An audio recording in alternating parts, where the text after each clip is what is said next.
For 32 years, I poured every ounce of my soul into raising my son Marcus, working double shifts at the textile factory in Millbrook just to keep food on our table after his father abandoned us when Marcus was barely 3 years old. Every blister on my hands, every sleepless night worrying about bills, every birthday cake I baked from scratch because I couldn't afford the bakery, it all went toward one goal: giving Marcus the life I never had. I scrubbed floors on my hands and knees to pay for his college, sold my mother's wedding ring to cover his first apartment deposit, and worked through pneumonia because missing a day meant missing the money for his textbooks. All I ever wanted was to see him flourish, to watch him become the successful man I knew he could be. Before we jump back in, tell us where you're tuning in from, and if this story touches you, make sure you're subscribed, because tomorrow I've saved something extra special for you. But the day the doctor told me I had stage 3 lung cancer, the day I needed my son most, Marcus looked me straight in the eye and said the words that shattered my heart into a million pieces. "Mom, I can't deal with this right now. Victoria." And I have our own lives to worry about, and frankly, having a sick person around isn't good for the kids. You need to figure this out on your own. Before we continue with what happened next, tell us where you're watching from in the comments below, and if this story hits close to home, make sure you're subscribed because tomorrow I have something that will absolutely blow your mind about how this all ends.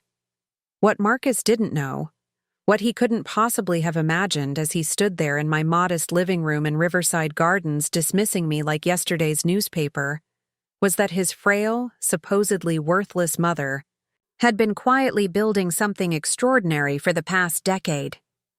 Something that would change everything.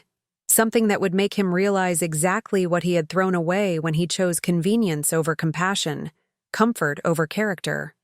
I never meant to become the woman who would one day shock an entire town with what she left behind. When I first started working at Millbrook Textiles at 19, pregnant and alone, I was just trying to survive. The factory was loud, hot, and unforgiving, but it paid better than the diner or the grocery store, and it had health insurance, something a single mother desperately needed. For 3 decades, I worked every shift they offered me, volunteered for overtime when others called in sick, and showed up even when my own body was screaming for rest. Marcus never knew about the side business I started when he turned 16. How could he? He was too busy with baseball practice and college applications to notice his mother spending her evenings hunched over a sewing machine in the basement, creating custom alterations for the wealthy families in Oakmont Heights. What began as fixing torn seams and hemming pants had evolved into something much more sophisticated, restoring vintage clothing, creating bespoke pieces for collectors, and eventually catching the attention of an exclusive clientele who paid premium prices for discretion and quality.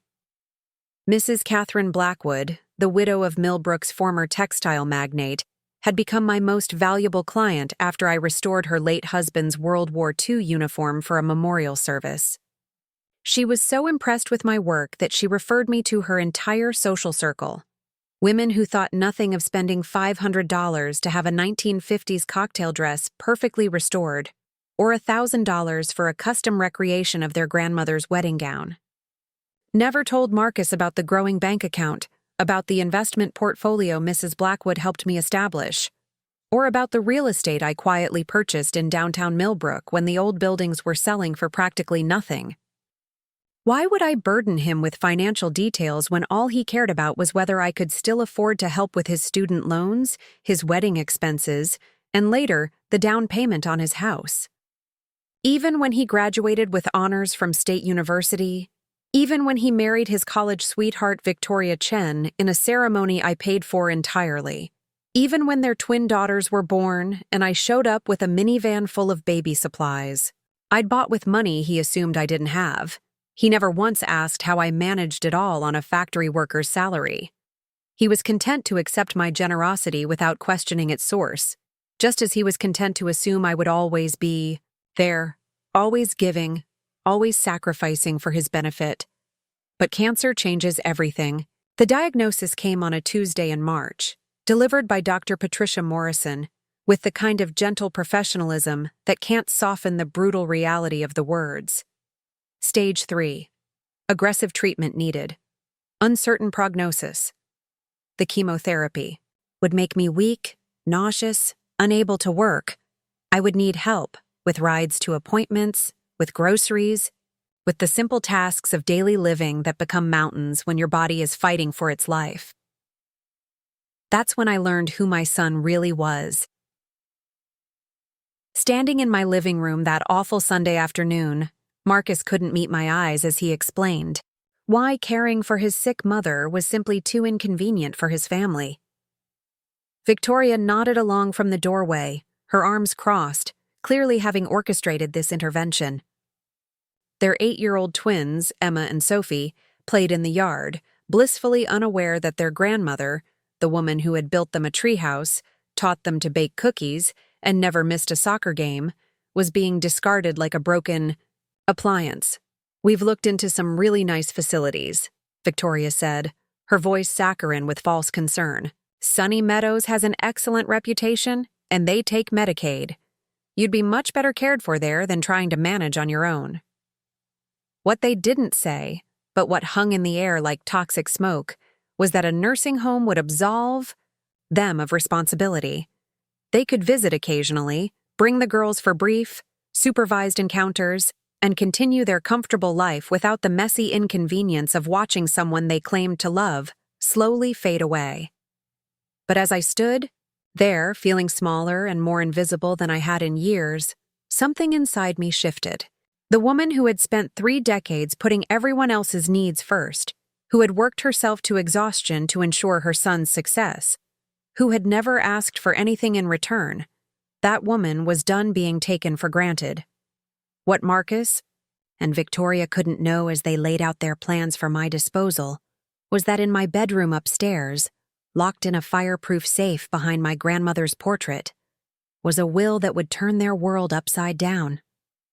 A will that reflected not just the money they'd never known I had, but the lessons they'd never bothered to learn about loyalty, gratitude, and what it truly means to be family. Standing there in that room, watching my son choose his convenience over my life, I made a decision that would change everything. It was time to stop giving to people who only knew how to take. It was time to ensure that the values I'd tried to instill in Marcus, compassion, responsibility, sacrifice for those you love, would be learned one way or another, even if it had to be after I was gone. Preparing and narrating this story took us a lot of time, so if you are enjoying it, subscribe to our channel. It means a lot to us. Now, back to the story. The story of how I became the woman Marcus so casually discarded began 29 years earlier, in a cramped emergency room in downtown Millbrook. I was 23, 9 months pregnant, and completely alone. My husband, James, had walked out 3 weeks before Marcus was due, leaving behind nothing but a note saying he wasn't ready for the responsibility and a pile of unpaid bills on our kitchen table. The labor pains had started at 3 a.m., and with no one to drive me to the hospital, I'd taken 2 buses and a taxi I couldn't afford, clutching my swollen belly and praying my baby would wait just a little longer. Marcus came into this world on a cold February morning, weighing 6 pounds and 4 ounces, with tiny fists that gripped my finger like he was holding on for dear life. As I looked down at his perfect face, red and wrinkled and absolutely beautiful, I made a promise that would define the next 3 decades of my life. This child would never know the poverty and abandonment that had marked my own childhood. Whatever it took, however hard I had to work, Marcus would have every opportunity I'd been denied.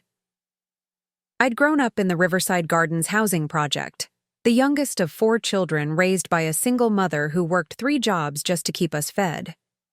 My mother, Ruth, had done her best, but there was never enough.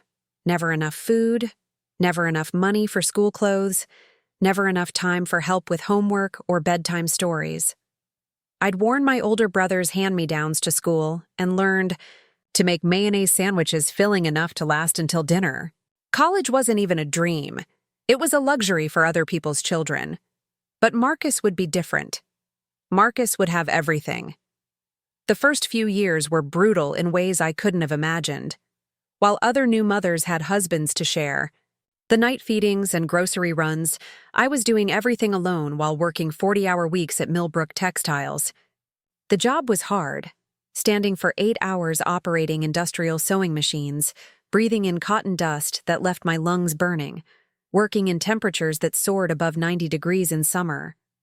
But it paid $9 an hour, more than the minimum wage jobs available to a young woman with only a high school diploma.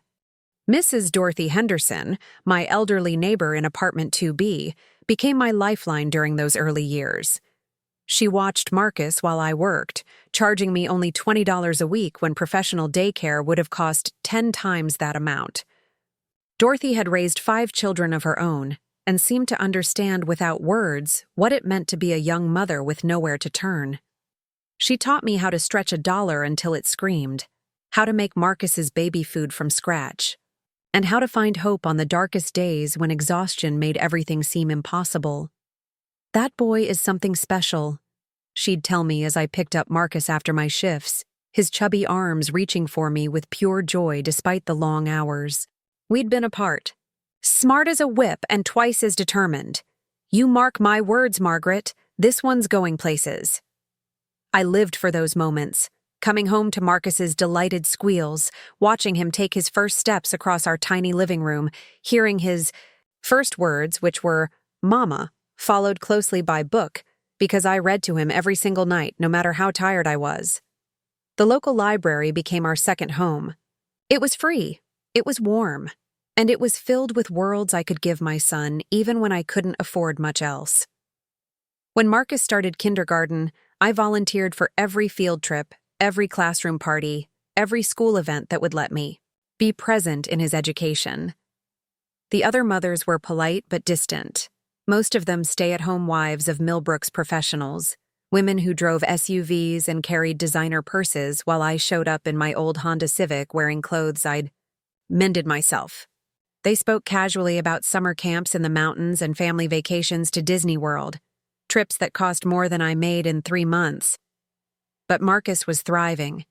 His teachers praised his curiosity, his reading skills, his natural leadership abilities. In 3rd grade, when he announced he wanted to learn piano, I found a way to pay for lessons, even though it meant skipping meals some days. When he showed aptitude for baseball in middle school, I worked overtime for months to afford the equipment, the league fees, and the travel costs for tournaments. It was during Marcus's freshman year of high school that everything began to change, though he was too busy with his own teenage world to notice. Mrs. Catherine Blackwood had moved to Millbrook after her husband's death, bringing with her a collection of vintage clothing that needed expert restoration. She'd heard about my alterations work through Dorothy, who cleaned houses in the wealthy Oakmont Heights neighborhood where Catherine had settled.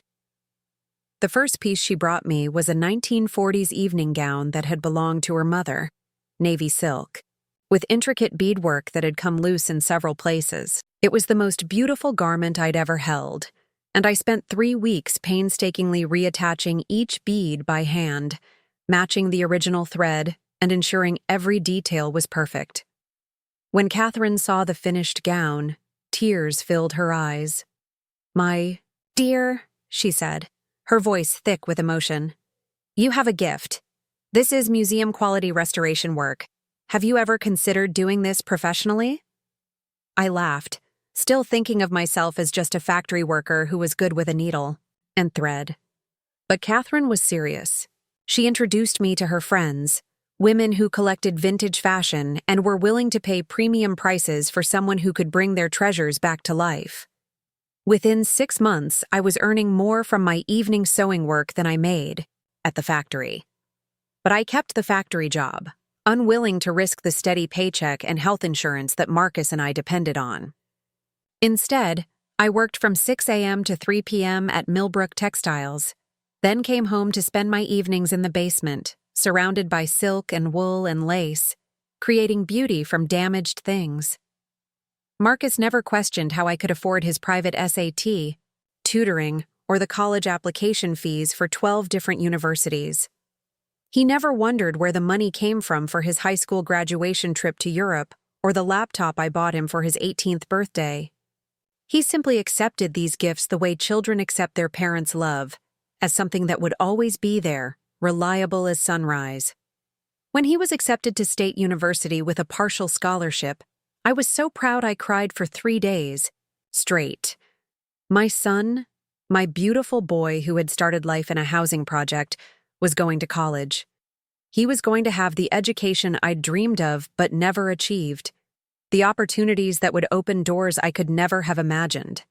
What Marcus didn't know was that I'd already been planning for his college years for a decade. Every extra dollar from my restoration work went into a savings account marked Marcus's future.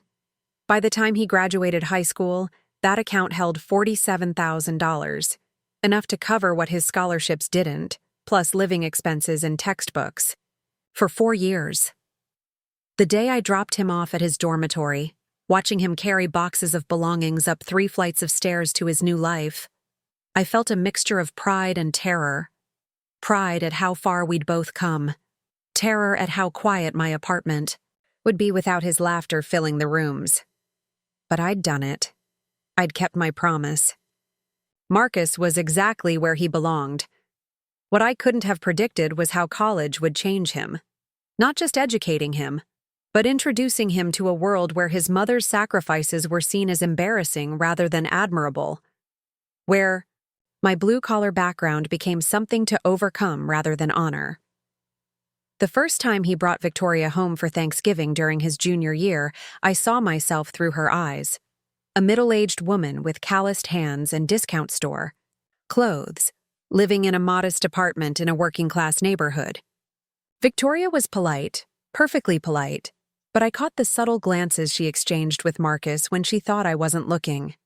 The slight pause before she answered when I asked about her family. The way she carefully avoided mentioning her father's law practice or her mother's charity work with the symphony orchestra. But Marcus was happy, and that was all that mattered to me. When he graduated summa cum laude with a degree in business administration, when he proposed to Victoria with a ring I'd helped him pay for, when they moved into their first apartment and I surprised them with a housewarming gift of new furniture, I told myself that his success was worth any distance that had grown between us. I convinced myself that his occasional impatience with my stories about work, his subtle corrections of my grammar in front of Victoria, his gentle suggestions that I might want to upgrade my wardrobe for their wedding were just signs of a young man finding his place in the world. That's what children do, I reasoned. They grow up and away from their parents. It's natural. But deep down, in the quiet hours of my evenings when the sewing machine was silent and the apartment felt too empty, I sometimes wondered if I had given too much. If, in my determination to ensure Marcus never knew want, I had somehow failed to teach him gratitude. If in working so hard to provide for his every need, I had forgotten to show him the value of caring for others in return. Those doubts would vanish the moment I saw him, though. When he smiled at me with that same bright expression he'd had as a little boy, when he called to tell me about a promotion at work, or sent me pictures of the twins taking their first steps, I remembered why every sacrifice had been worth it. Never imagined that one day, those same hands that had worked themselves raw to build his future would be too weak to hold a coffee cup steady. That the woman who had given him everything would be deemed too inconvenient to deserve his care in return. But that reckoning was still years away. For now, I was still the mother who could fix anything, provide anything, sacrifice anything for her son's happiness. The woman who had learned to find treasure in discarded things, who could restore beauty from damage, who believed that love was measured in what you were willing to give up for those who mattered most. I had no idea that soon I would discover the difference between giving out of love and being taken advantage of, between being appreciated and being used, between raising a son and creating a stranger who happened to share my DNA. The lessons I thought I was teaching Marcus about perseverance, sacrifice, and unconditional love were about to be tested in ways I could never have imagined. And the woman I had become through 3 decades of putting his needs first was about to learn whether any of those values had actually taken root in the man I had raised. The call came on a Tuesday morning in March, just as I was finishing the last delicate beadwork on a 1920s flapper dress for Mrs. Eleanor Whitfield, one of Catherine's most discerning friends. I'd been feeling tired for months, attributing it to the long hours at the factory and my increasingly demanding restoration work. The persistent cough I'd developed seemed like nothing more than a lingering winter cold that wouldn't quite clear. "Up, Mrs. Margaret Chen?" The voice on the phone was professional, measured. "This is Dr. Patricia Morrison's office. We have your test results from last week's appointment, and the doctor would like to see you as soon as possible." My hands stilled on the tiny crystal beads. Something in the nurse's tone made my stomach clench with an unnamed dread. "Is everything all right? Can't you just tell me over the phone?" Dr. Morrison prefers to discuss results in person. "Would tomorrow at 2 o'clock work for you?" I agreed, though the rest of that day passed in a strange, suspended state. I went through the motions at the factory, operating my sewing machine with the same precision I'd maintained for 3 decades, but my mind kept drifting to that phone call. The way the nurse had paused before asking about my availability. The careful neutrality in her voice that somehow managed to convey more alarm than if she'd been openly worried. That evening, I called Marcus for the first time in 2 weeks. Our conversations had become increasingly infrequent since the twins were born, reduced to brief check-ins every few weeks unless he needed something, advice about a work situation, help with a large purchase, or my famous lasagna recipe for one of Victoria's dinner parties. "Hey, Mom," he answered, distracted. I could hear Emma and Sophie arguing in the background, their 8-year-old voices shrill with sibling rivalry. "What's up?" "Kind of a crazy night here. Victoria's got book club tomorrow and she's stressed about the house being perfect." "I just wanted to hear your voice," I said, then immediately regretted the admission. Marcus had never been comfortable with displays of sentiment, even as a child. He preferred practical conversations about concrete things. "Okay, well, everything's fine here. The girls are doing great in school. Work's been busy but good. Actually, we're thinking about redoing the kitchen next year. I know you have some experience with home improvement stuff, so maybe we could pick your brain about contractors when we get closer to making decisions." I almost laughed at the irony. Marcus thought my experience with home improvement came from watching DIY shows and reading magazines. He had no idea that over the past 5 years, I'd purchased and renovated 3 properties in downtown Millbrook's historic district. What had started as a way to diversify my investments had become a passion project, restoring beautiful old buildings to their former glory and renting them to young professionals and artists who appreciated craftsmanship. "Of course, sweetheart. I'd be happy to help however I can." "Great. Listen, Mom, I should probably go help Victoria get the girls ready for bed. You know how it is." "Of course. Give them my love." But as I hung up the phone, I realized Marcus hadn't asked how I was doing. Not once in our 15-minute conversation had he inquired about my health, my work, or my life. It was a pattern I'd grown so accustomed to that I barely noticed it anymore. But tonight, with tomorrow's doctor's appointment weighing on my mind, his indifference stung more than usual. The next afternoon, I sat in Dr. Morrison's office, my hands folded tightly in my lap as she reviewed the files spread across her desk. Patricia Morrison was a woman in her early 50s, with kind eyes behind wire-rimmed glasses and the sort of gentle demeanor that made difficult conversations slightly more bearable. "Margaret," she began, looking directly at me with an expression that immediately confirmed my worst fears. "I'm afraid the news isn't what we were hoping for. The CT scan and biopsy results show that you have stage 3 non-small cell lung cancer." The words hit me like a physical blow. I heard them, understood their meaning intellectually, but couldn't quite process their reality. Cancer. Stage 3.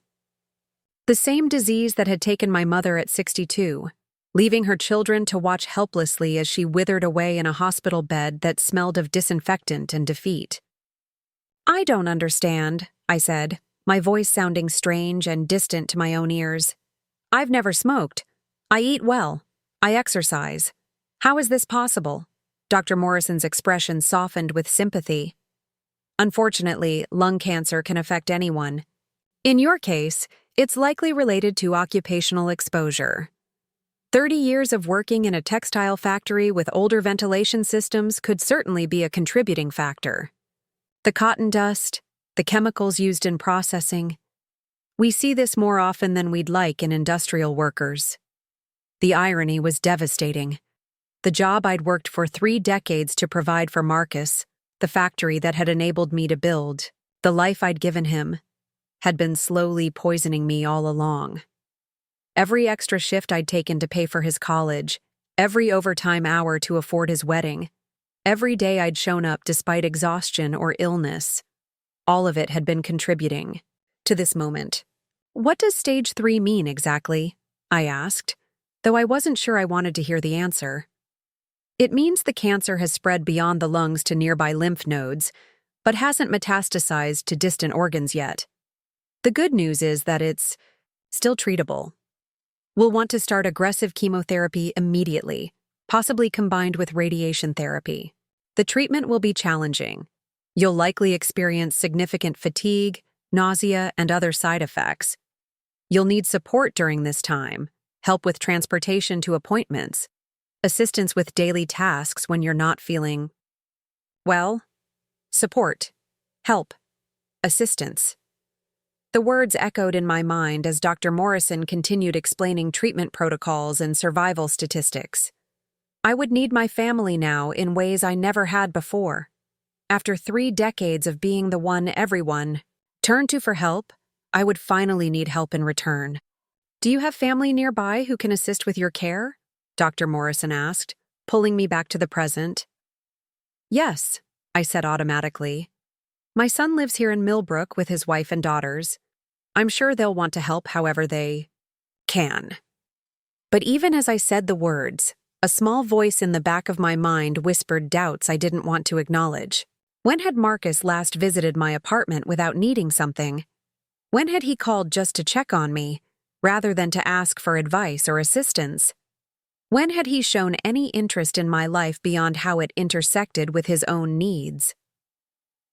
Pushed those thoughts away as Dr. Morrison handed me pamphlets about cancer treatment and support groups. This was different. This was serious. When Marcus learned about my diagnosis, he would step up. He would remember all the times I'd been there for him and find a way to be there for me. That's what families do. That evening, I sat in my living room surrounded by the treatment information Dr. Morrison had given me, trying to process the magnitude of what lay ahead. The chemotherapy would start in 2 weeks. I would need to take time off from the factory, probably several months, possibly permanently if the treatment was as grueling as Dr. Morrison had suggested. My restoration work would have to be put on hold. The fine detail work required steady hands and clear concentration, neither of which would be possible while fighting cancer. For the first time in years, I would be truly dependent on others. The independence I'd fought so hard to maintain since James left, the self-sufficiency that had been my armor against a world that often seemed designed to defeat single mothers, all of it would be stripped away by an enemy I couldn't see or fight with determination alone. I picked up the phone to call Marcus 3 different times that evening, then set it down again each time. How do you tell your child that you're dying? How do you explain that the mother who has always been strong, always been capable, always been the solution to every problem, suddenly needs rescuing herself? Finally, around 10 o'clock, I dialed his number.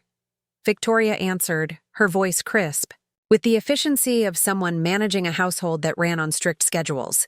"Hi, Margaret. Marcus is giving the girls their baths, but I can have him call you back if it's important." "Actually, Victoria, I was hoping I could speak with both of you. Is now a good time, or would tomorrow be better?" There was a pause, and I could hear her mental calculations, bedtime routines, morning schedules, the inconvenience of an unplanned conversation with her mother-in-law. "Tomorrow might be better," she said. "We've got an early morning, and you know how cranky the girls get when their routine is disrupted. How about if we stop by this weekend? Say Sunday afternoon?" Sunday afternoon. 4 days away. 4 days. To sit alone with my diagnosis, to imagine the worst-case scenarios Dr. Morrison had carefully avoided detailing, to wrestle with fears I'd never allowed myself to acknowledge. "That would be fine," I said, though nothing about waiting 4 more days felt fine. "I'll make lunch." "Great. Nothing too heavy. We're trying to eat healthier these days. Maybe just a salad or something light?" Even my cooking, something that had once brought my family such joy, was now subject to their dietary preferences and lifestyle choices. I agreed to the salad, hung up the phone, and sat in the growing darkness of my living room, feeling more alone than I had since those early days when Marcus was a baby, and I was certain I would fail at the enormous responsibility of raising a child by myself. But this was different. This time, I wasn't facing the unknown challenges of new motherhood with the energy and optimism of youth. This time, I was facing the possibility of death with the accumulated wisdom of someone who had spent 30 years learning that the people you love most are not always the people who will love you back when you need them most. The next 4 days passed with excruciating slowness. I went through the motions at work, telling no one about my diagnosis. I finished Mrs. Whitfield's flapper dress, my hands working automatically while my mind raced through 1,000 different scenarios for Sunday's conversation. I organized my apartment obsessively, as if having everything in perfect order would somehow make the terrible news easier to deliver. Saturday night, I barely slept. Every time I closed my eyes, I saw Marcus's face as I told him about the cancer. Sometimes he was the compassionate son I hoped he would be, gathering me into his arms and promising that everything would be all right. Sometimes he was the distant, practical man he'd become, immediately calculating the inconvenience my illness would cause his family. By Sunday morning, I had convinced myself that I was being unfair to him. Marcus would surprise me.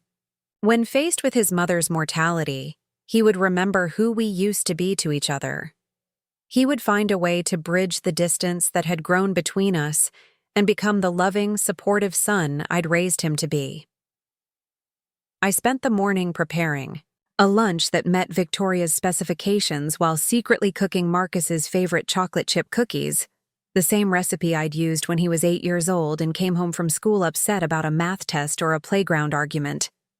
Food had always been my love language, my way of nurturing and comforting when words weren't enough. As I pulled the cookies from the oven, the familiar smell filling my kitchen with warmth and memory, I allowed myself to hope that maybe, just maybe, this crisis would bring us closer together. That facing my mortality would remind us both of what really mattered. I had no idea that I was about to discover just how wrong I was about the man I thought I'd raised. Sunday morning arrived with an unseasonable warmth that felt almost mocking, given the darkness of what I had to share. I'd been awake since 5, my mind racing through different ways to break the news, rehearsing conversations that might preserve some semblance of the mother-son relationship I'd cherished for 32 years. By the time Marcus's silver Lexus pulled into my apartment complex parking lot at exactly 2 o'clock, Victoria insisted on punctuality in all things. I had cleaned my already spotless apartment twice and rearranged the living room furniture 3 times. What I hadn't done was prepare myself for what I witnessed through my kitchen window as they unloaded from the car. Marcus emerged first, checking his phone immediately, his posture radiating the same impatience he'd displayed as a teenager when family obligations interfered with his social plans. Victoria followed, smoothing her designer yoga pants and glancing around the Riverside Gardens complex with the barely concealed distaste she'd never quite learned to hide. The twins bounded out last, Emma and Sophie chattering excitedly about something they'd seen on the drive over, their energy and innocence a sharp contrast to their parents' obvious reluctance to be here. But it was what Marcus didn't do that struck me most forcefully. He didn't help carry Victoria's oversized purse or the twins' activity bags. He didn't wait for his family to catch up before heading toward my building. Most tellingly, he didn't notice that his 8-year-old daughters were struggling to keep pace with his longer strides. These small moments of thoughtlessness, invisible to him but glaring to me, painted a picture of a man who had grown comfortable putting his own convenience ahead of everyone else's needs. The irony wasn't lost on me. I was about to ask this same man to inconvenience himself for my sake, possibly for months, certainly in ways that would disrupt the carefully constructed life I had helped him build. They climbed the stairs to my second-floor apartment with the twins racing ahead, their footsteps echoing in the narrow stairwell. I opened the door before they could knock, my smile feeling brittle and rehearsed. "Grandma!" Emma threw herself into my arms with the unself-conscious affection that children possess before the world teaches them to be cautious with their love. Sophie followed immediately after, both girls chattering simultaneously about school and friends and a new playground they'd discovered near their house. "Hello, Mom," Marcus said, giving me a brief, obligatory hug that somehow managed to convey both familiarity and distance. His embrace lasted exactly long enough to fulfill social expectations without suggesting genuine warmth. Victoria air-kissed my cheek, her signature fragrance, something expensive and floral that probably cost more than I spent on groceries in a month, filling the small entryway. "Margaret, you look tired. Are you feeling all right?" The question was casual, throwaway, the kind of polite inquiry people make without really wanting an honest answer. But it gave me an opening I desperately needed. "Actually, that's something I wanted to discuss with both of you," I said, gesturing toward the living room. "Girls, why don't you go wash your hands and I'll get you some cookies? The grown-ups need to talk for a few minutes."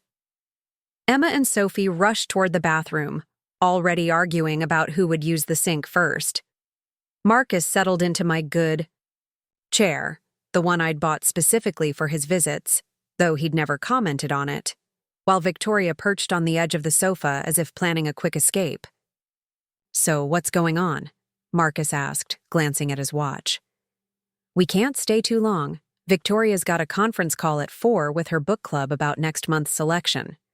The casual dismissal of my time, the assumption that whatever I needed to discuss could be efficiently contained within their schedule, nearly derailed my carefully planned approach. But I pressed forward, reminding myself that I was about to share life-altering news that would surely shift his priorities. "I went to the doctor this week," I began, my voice steadier than I felt, "about this cough I've had, and some other symptoms that have been bothering me." Victoria's expression sharpened slightly. She was, after all, a nurse practitioner, though she hadn't worked since the twins were born. "What kind of symptoms?" "Fatigue, mostly. Some weight loss. The cough that won't go away." I took a deep breath, the words I'd practiced suddenly feeling impossible to speak. "They ran some tests, a CT scan, a biopsy." Marcus leaned forward, his business-trained mind already organizing information into actionable categories. "And?" "I have lung cancer," I said quietly. "Stage 3. It's spread to the lymph nodes but not to other organs yet. I'm going to need chemotherapy, probably radiation. It's going to be a difficult few months." The silence that followed stretched far longer than I'd expected. Victoria's professional mask slipped momentarily, revealing what might have been genuine concern. Marcus stared at me as if I'd spoken in a foreign language, his mouth slightly open, his usual confidence replaced by something approaching shock. "Cancer," he repeated finally. "Are you sure? Did you get a second opinion?" "Dr. Morrison is one of the best oncologists in the region," I replied. "And yes, I'm sure. The tests were very thorough." Victoria recovered first, slipping into her medical persona with practiced ease. "What's the treatment plan? Has she discussed prognosis with you?" "Stage 3 can vary significantly depending on the specific type and location." I appreciated her clinical questions. They were easier to answer than the emotional ones I could see forming behind Marcus's confused expression. I explained Dr. Morrison's recommendations, the chemotherapy schedule that would begin in 2 weeks, the likelihood of significant side effects that would make normal activities difficult or impossible. The thing is, I continued, watching Marcus's face carefully, I'm going to need some help during treatment, transportation to appointments, assistance with grocery shopping when I'm not feeling well, maybe help with some of the heavier household tasks. Another silence, this one different from the first. Where the initial quiet had been shocked comprehension, this pause felt calculating. I could almost see Marcus's mental spreadsheet opening, columns forming for time commitments, scheduling, conflicts, and inconvenient obligations. Of course, Victoria said quickly, her nurse training overriding whatever personal reservations she might have had. We'll figure something out. There are services available too. Medical transport companies, home health aides, meal delivery programs. Insurance often covers some of those things. Services, programs, professional solutions that would cost money but require no personal sacrifice from my family. I felt something cold settle in my chest as I realized Victoria was already planning ways to manage my illness without significantly impacting their lives. That's good to know, I said carefully. But I was hoping... I know you're both busy, but maybe we could work out some kind of schedule. Even just having someone check on me a few times a week, or helping with the bigger grocery trips. Marcus finally found his voice, though it sounded strained and uncertain. Mom, you know we want to help. It's just... The timing is really complicated right now. I'm up for a promotion at work, which means longer hours and more travel. Victoria's thinking about going back to work part-time now that the girls are older. And with Emma and Sophie's school schedules, soccer practice, music lessons. He trailed off, but the message was clear. My cancer diagnosis was inconvenient. It didn't fit into their carefully planned life, their upward mobility, their children's enrichment activities. I understand you're busy, I said, feeling my voice grow smaller despite my efforts to remain steady. I'm not asking you to drop everything, just maybe we could find a way to help each other, like we always have. The phrase hung in the air, heavy with implication. Like we always have, except that the help had always flowed in one direction, from me to them. My time, my money, my energy, my sacrifice poured endlessly into their lives while they accepted it as naturally as breathing. Victoria shifted uncomfortably on the sofa, her professional composure cracking slightly. Margaret, I think you might be underestimating how demanding cancer treatment can be. The fatigue alone can be overwhelming, and the nausea. It's not something that can be managed with occasional check-ins. You might really need full-time care, at least during the worst of it. Full-time care. The words carried obvious implications. Professional care, institutional care, care that wouldn't disrupt their lives or require them to witness the ugly realities of serious illness. Are you suggesting I should look into a facility? I asked. Though I already knew the answer. Marcus jumped on the opening like a drowning man grabbing a life preserver. Not necessarily a facility, but maybe we should explore all the options. You want the best possible care, right? Professional medical support, round-the-clock monitoring if you need it. There are some really excellent places that specialize in cancer care. Excellent places, professional support, round-the-clock monitoring. All euphemisms for the same thing. Removing me from their lives so they could continue unchanged, unburdened by the inconvenience of a sick mother who might need help getting dressed, or keeping food down, or simply not being alone when the fear became too much to bear. The twins chose that moment to return from the bathroom, their hands still damp, their faces bright with anticipation of promised cookies. Emma climbed onto my lap while Sophie leaned against my chair, both of them blissfully unaware of the conversation they'd interrupted. "Can we have cookies now, Grandma?" Emma asked, her small hand resting trustingly on my arm. "The ones that Smell like chocolate? I looked down at her innocent face, then at Sophie's eager expression, and felt my heart break a little more. These beautiful children, who loved me without reservation or calculation, would grow up learning from their parents that love was conditional, that family members were expendable when they became inconvenient. "Of course, sweetheart," I said, my voice catching slightly. "Let me get them for you." As I stood to retrieve the cookies, I caught Marcus and Victoria exchanging a look. Quick, communicative, confirming some unspoken agreement they'd reached while I was distracted. Whatever they'd decided, it didn't include making space in their lives for a sick mother who might require actual sacrifice on their part.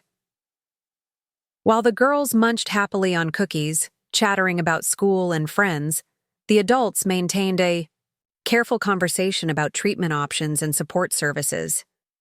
But beneath the polite discussion, I could feel the distance growing. With every suggestion of professional care, every mention of specialized facilities, every careful avoidance of direct offers to help, my son and daughter-in-law were constructing a wall between my illness and their comfort. When they finally prepared to leave, exactly 90 minutes after arriving, just as Victoria had planned, Marcus hugged me again with the same careful distance as before. But this time, I noticed something else in his embrace. Relief. Relief that this difficult conversation was over, that they'd managed to navigate my diagnosis without committing to anything that would significantly impact their lives.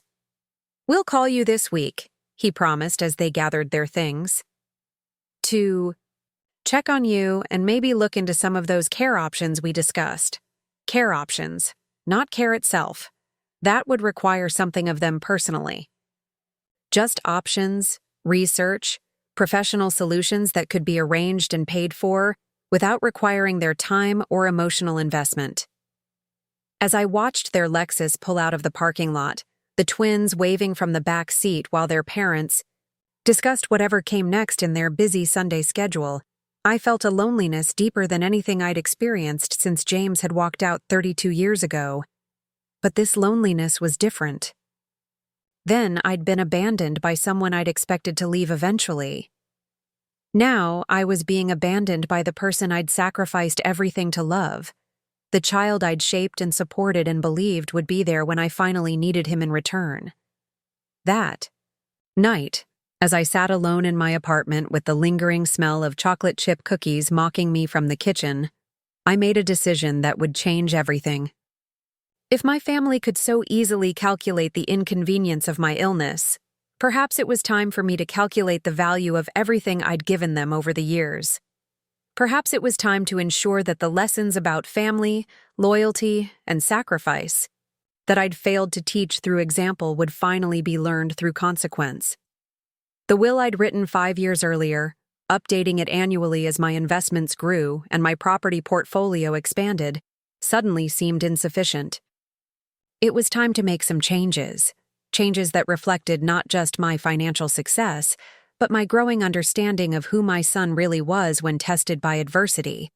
Changes that would ensure Marcus would finally understand the difference between being loved and being used. Even if that understanding came too late to save our relationship, and too late to save me. The 2 weeks between my conversation with Marcus and the start of chemotherapy passed with a clarity that felt almost supernatural. It was as if my cancer diagnosis had stripped away years of willful blindness, allowing me to see my relationship with my son exactly as it was, rather than as I desperately wanted it to be. Every interaction during those 14 days confirmed what I'd begun to suspect on that terrible Sunday afternoon. I had raised a man who viewed love as a transaction, family as a convenience, and his mother as a resource to be managed rather than a person to be cherished. Marcus called exactly twice during that period. The first call came 3 days after their visit, lasting precisely 12 minutes while he ran through a list of care facilities Victoria had researched online. He spoke with the detached efficiency of a project manager, rattling off names, like Sunset Manor and Golden Years Assisted Living, as if discussing hotel accommodations, rather than places where his mother might spend her final months. "This one looks really promising, Mom," he said, his voice bright with forced enthusiasm. They have a dedicated oncology wing with 24-hour nursing staff. The reviews are excellent, and they accept Medicare plus supplemental insurance. I could set up a tour for next week if you'd like. I listened to him describe amenities and services with the same tone he might use to explain the benefits of a new phone plan, and realized he genuinely believed he was being helpful. In his mind, researching professional care options absolved him of any personal responsibility. He was solving my problem efficiently, just as he'd been trained to do in his corporate career. What about the cost? I asked, though I already knew the answer would reveal everything I needed to know about his priorities. Well, that's the thing, Marcus replied, and I could hear him shifting into the careful tone he used when discussing money. The monthly fees are pretty steep, around $4,000 for the basic care level, more if you need additional services. But you've always been good with money, and I assume you have some savings set aside for retirement. Some savings. He assumed I had some savings, enough perhaps to cover a few months of institutional care before the money ran out and I became a ward of the state. It never occurred to him to offer financial assistance, despite the fact that I'd funded his education, his wedding, his first house down payment, and countless other expenses throughout his adult life. The money had always flowed from my hands to his, and even facing my mortality, he couldn't imagine that river flowing in reverse. The second call came a week later, ostensibly to check on my health, but actually to inform me that he and Victoria had decided to take the twins to Disney World the following month. It's been planned for ages, he explained, though I had no memory of him mentioning this trip during our Sunday visit. Victoria's parents are paying for the whole thing as an early Christmas gift, and the girls are so excited. The timing is a little awkward with your treatment starting, but the doctors said you'll probably be pretty tired anyway, so maybe it's better that we're not around to disturb your rest. The rationalization was breathtaking in its selfishness. My chemotherapy schedule was awkward for their vacation plans, so they'd decided that my need for rest justified their absence during my most vulnerable period. He'd managed to transform their abandonment into concern for my welfare. "How long will you be gone?" I asked, my voice carefully neutral. 10 days, maybe 11 if we decide to extend at the last minute. But don't worry, I've already arranged for Mrs. Patterson from church to check on you twice while we're away. She's really sweet, and she loves feeling useful. Mrs. Patterson was a 78-year-old widow I'd spoken to perhaps 5 times in my entire life. The fact that Marcus considered her obligation-free concern an adequate substitute for his presence during my cancer treatment would have been laughable if it weren't so heartbreaking. But it was his next comment that finally shattered whatever illusions I still harbored about our relationship. "You know, Mom, this whole cancer thing has really made Victoria and me think about how precious family time is. We want to make sure we create lasting memories with the girls while they're still young enough to enjoy these special trips." Family time, lasting memories, special trips, all of which apparently required my deliberate exclusion. Marcus had managed to use my cancer diagnosis as justification for prioritizing his nuclear family over the mother who had made that family possible in the first place. After hanging up from that conversation, I sat in my kitchen for nearly an hour, staring at the phone and trying to process the magnitude of what I'd just heard. My son, the boy I'd rocked to sleep when he had nightmares, the teenager I'd driven to countless baseball practices and academic competitions, the young man whose college graduation had been the proudest moment of my life, had just explained why my battle with cancer would be less important than his family's vacation to an amusement park. That evening, I drove to Catherine Blackwood's house in Oakmont Heights for what I knew might be our final consultation about my restoration work. Catherine had become more than a client over the years. She was the closest thing to a confidant I'd ever allowed myself. Her own experience as a widow who'd been diminished and dismissed by ungrateful relatives had created a bond between us that transcended our business relationship. Her Tudor-style home sat on 2 acres of meticulously maintained gardens, a testament To the kind of old money that valued preservation over ostentation. Catherine answered the door herself. She'd always been too independent to rely heavily on household staff, wearing a silk blouse and wool skirt that I recognized as pieces I'd restored for her several years earlier. "Margaret, dear," she said, embracing me with genuine warmth. "You sounded so serious on the phone. Come in. Let's have tea and you can tell me what's troubling you." Catherine's sitting room was a masterpiece of understated elegance, filled with antiques that had been in her family for generations. She poured Earl Grey from a silver service that had belonged to her grandmother while I gathered the courage to share my diagnosis and its aftermath. "Lung cancer," she repeated when I finished explaining the medical details. "How perfectly dreadful. And your son's response has been less than supportive, I take it." I found myself pouring out the entire story. Marcus's research into care facilities, his careful avoidance of personal commitment, the Disney World trip that would take him away during my treatment. Catherine listened without interruption, her expression growing increasingly cold as I described my son's behavior. "That young man," she said finally, her voice carrying the authority of someone accustomed to being heard, "has clearly never learned the difference between being cared for and being loved. You've given him everything except consequences, and now he believes the world exists to serve his convenience." Her assessment was so accurate it took my breath away. I had given Marcus everything, not just material things, but emotional labor, constant support, unwavering belief in his potential. But I'd never required him to give anything meaningful in return.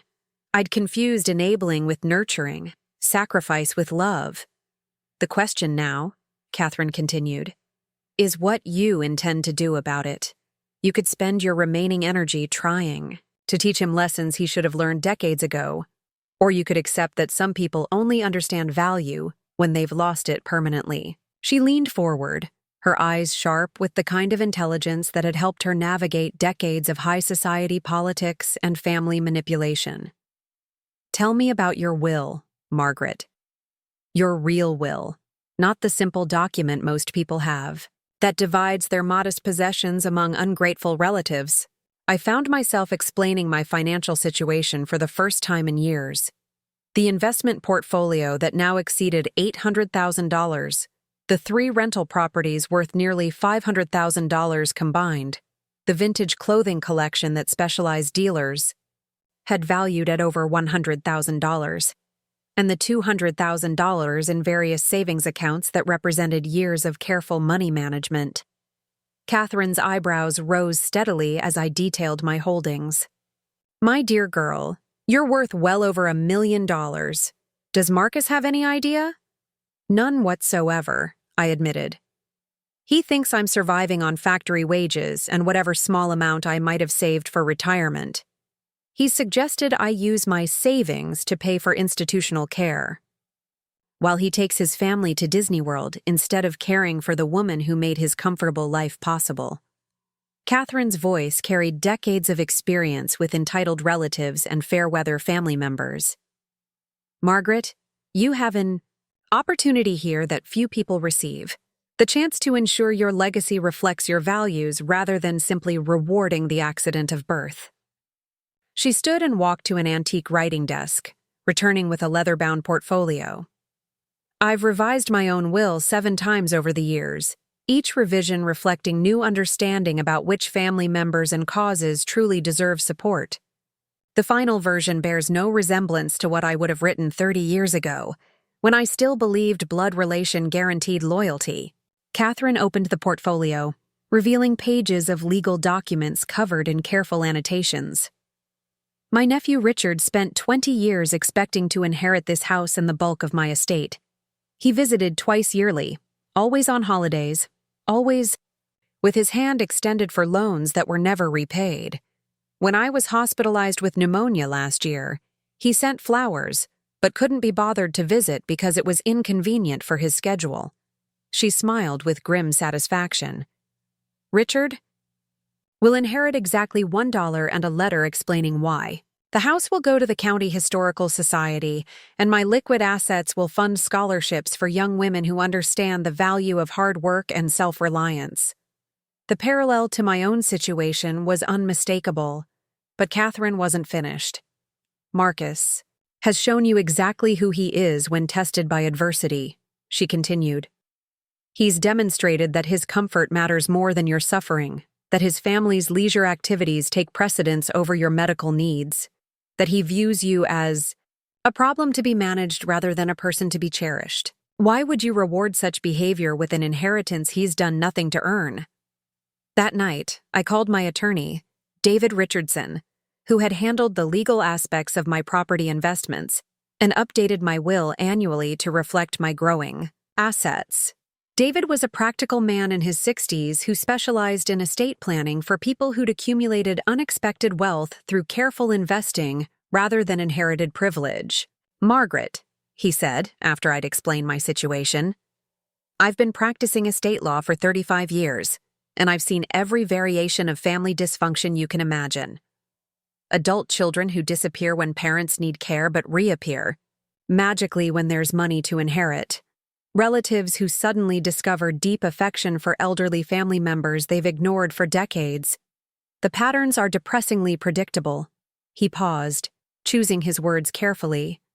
The question you need to ask yourself is whether you want your final act as Marcus's mother to be enabling the selfishness you've spent 30 years inadvertently nurturing, or whether you want to create consequences that might actually teach him something valuable about love, loyalty, and what it means to be family.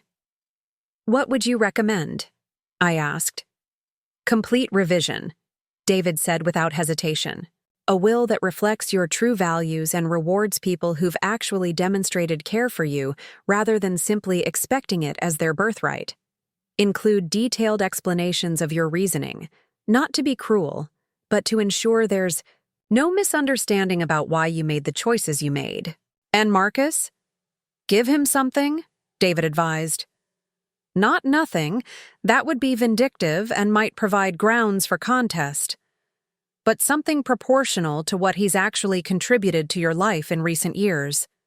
Something that will make him understand exactly what he lost through his own choices. As I hung up the phone, I felt a strange sense of liberation settling over me. For the first time in 32 years, I was going to make a decision based on my own values rather than Marcus's expectations. I was going to ensure that my life's work, both the financial success I'd built and the lessons I'd tried to teach, would create a legacy that actually mattered. The woman who had spent 3 decades sacrificing for an ungrateful son was about to become someone entirely different. A woman who finally understood the difference between unconditional love and unconditional enabling. And Marcus, who had shown me exactly how little I meant to him when I needed him most, was about to learn exactly how much he'd lost through his own selfishness, even if that lesson came too late to save either of us. The morning of my first chemotherapy treatment arrived gray and drizzling, the kind of March weather that seemed designed to mirror the bleakness of serious illness. I had spent the previous evening preparing for what Dr. Morrison had warned would be a grueling 4-hour session, packing snacks I hoped I'd be able to keep down, downloading audiobooks to my tablet, and laying out comfortable clothes that would accommodate the IV port they'd installed in my chest the week before. What I hadn't prepared for was the profound silence from my family. Marcus and Victoria had left for Disney World 3 days earlier, their departure timed with surgical precision to avoid any overlap with my treatment schedule. The last communication I'd received was a group text showing the twins posed with Mickey Mouse ears, accompanied by Victoria's cheerful message, "Having magical moments, hope you're feeling better soon."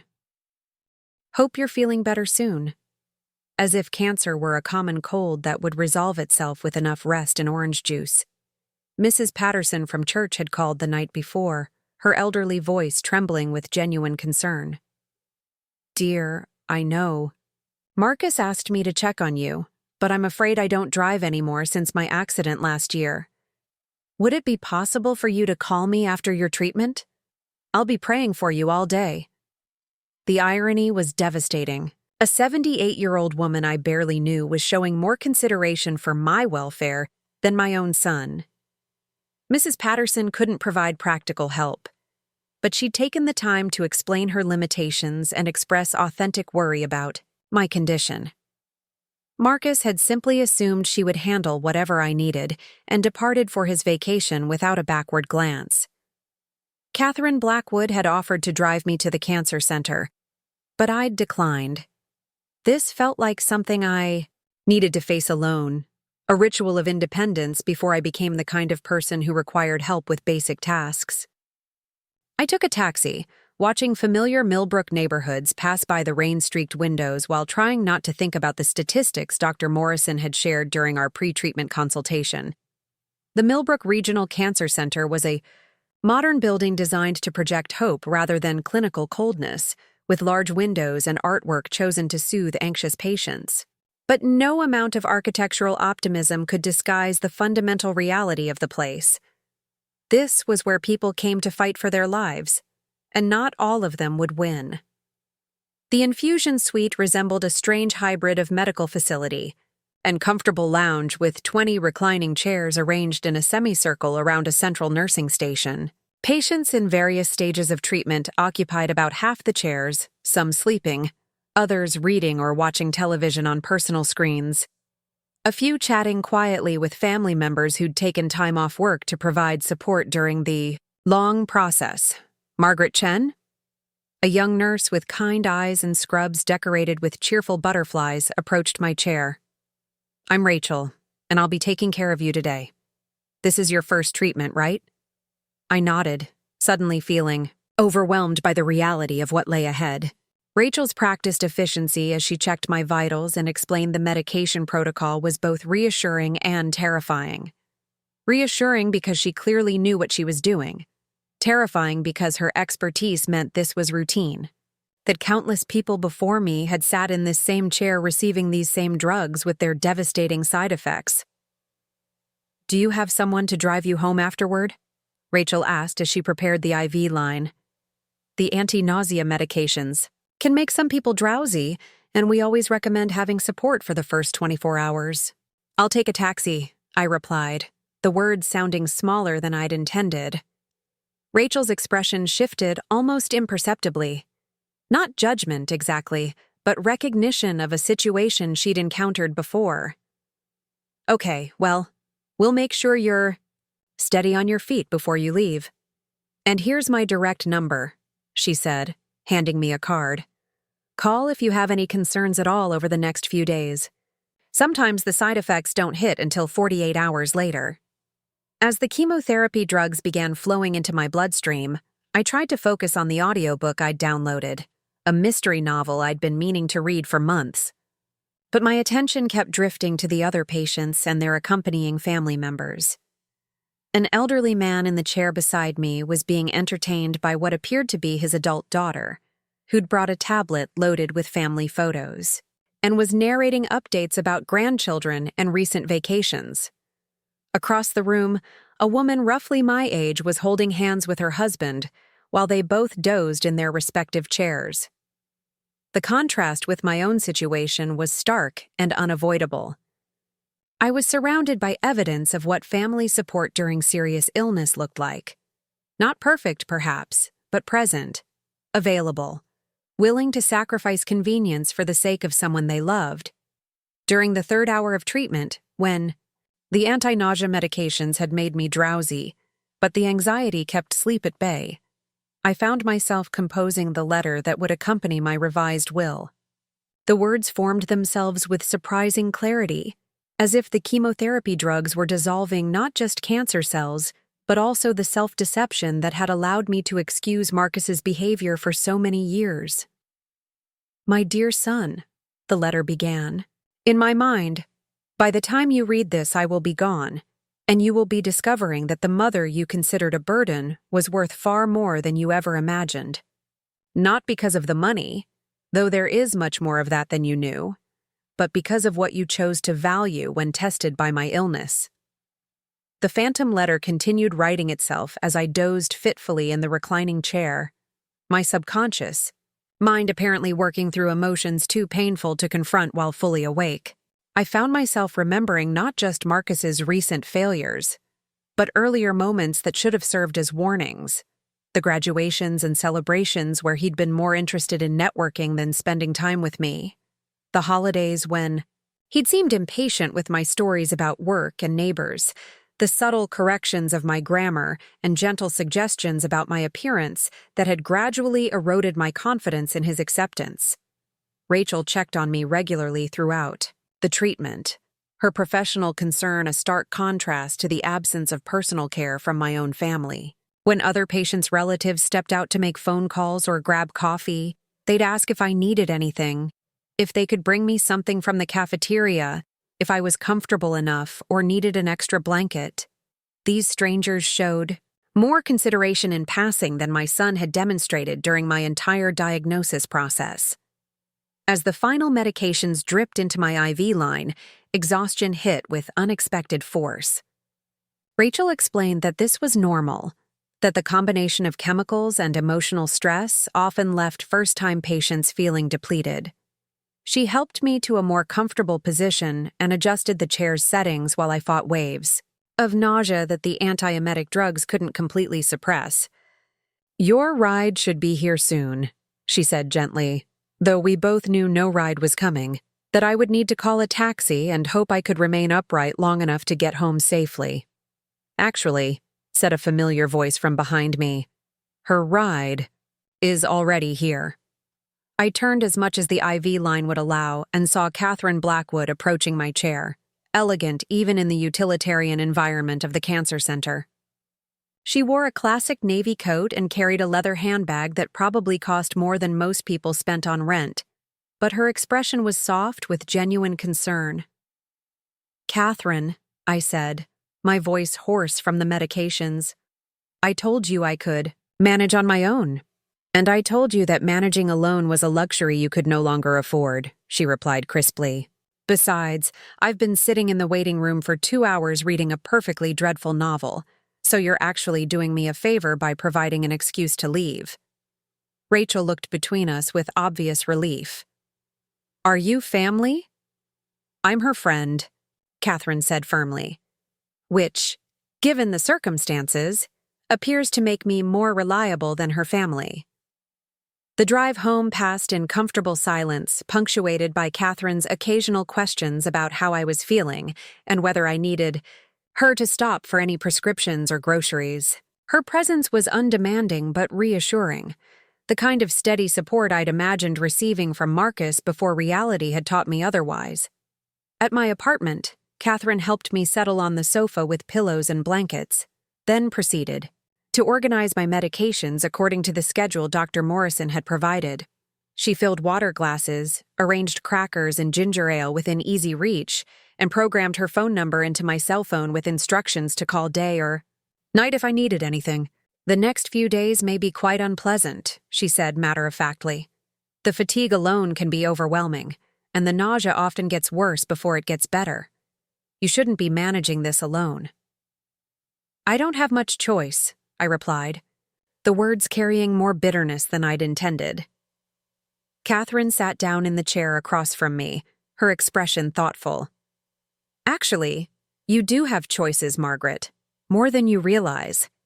The question is whether you're ready to make them." She leaned forward slightly, her voice taking on the tone she might use when discussing a particularly valuable antique. "I've been thinking about our conversation the other night, about your will and your son's behavior. Have you made any decisions about revisions?" The chemotherapy drugs had lowered my usual defenses, and I found myself speaking more honestly than I might have otherwise. "I'm going to change everything. Marcus has shown me exactly what I mean to him when my needs become inconvenient. Why should I reward that with an inheritance he's done nothing to earn?" "Good," Catherine said with satisfaction. "Though I hope you'll be strategic about it rather than purely reactive.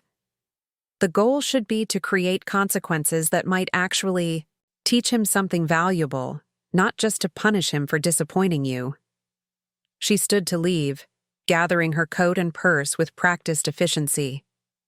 Rest now, and don't try to be heroic about the side effects. I'll check on you tomorrow. And we can discuss the details of your revised estate planning when you're feeling stronger. After Catherine left, I lay on my sofa surrounded by the detritus of my first chemotherapy treatment. Medication bottles, medical instructions, emergency contact numbers for the cancer center. The physical exhaustion was profound, but underneath, it was something else. A clarity of purpose I hadn't felt in years. For 3 decades, I had organized my entire life around making Marcus happy, successful, and comfortable.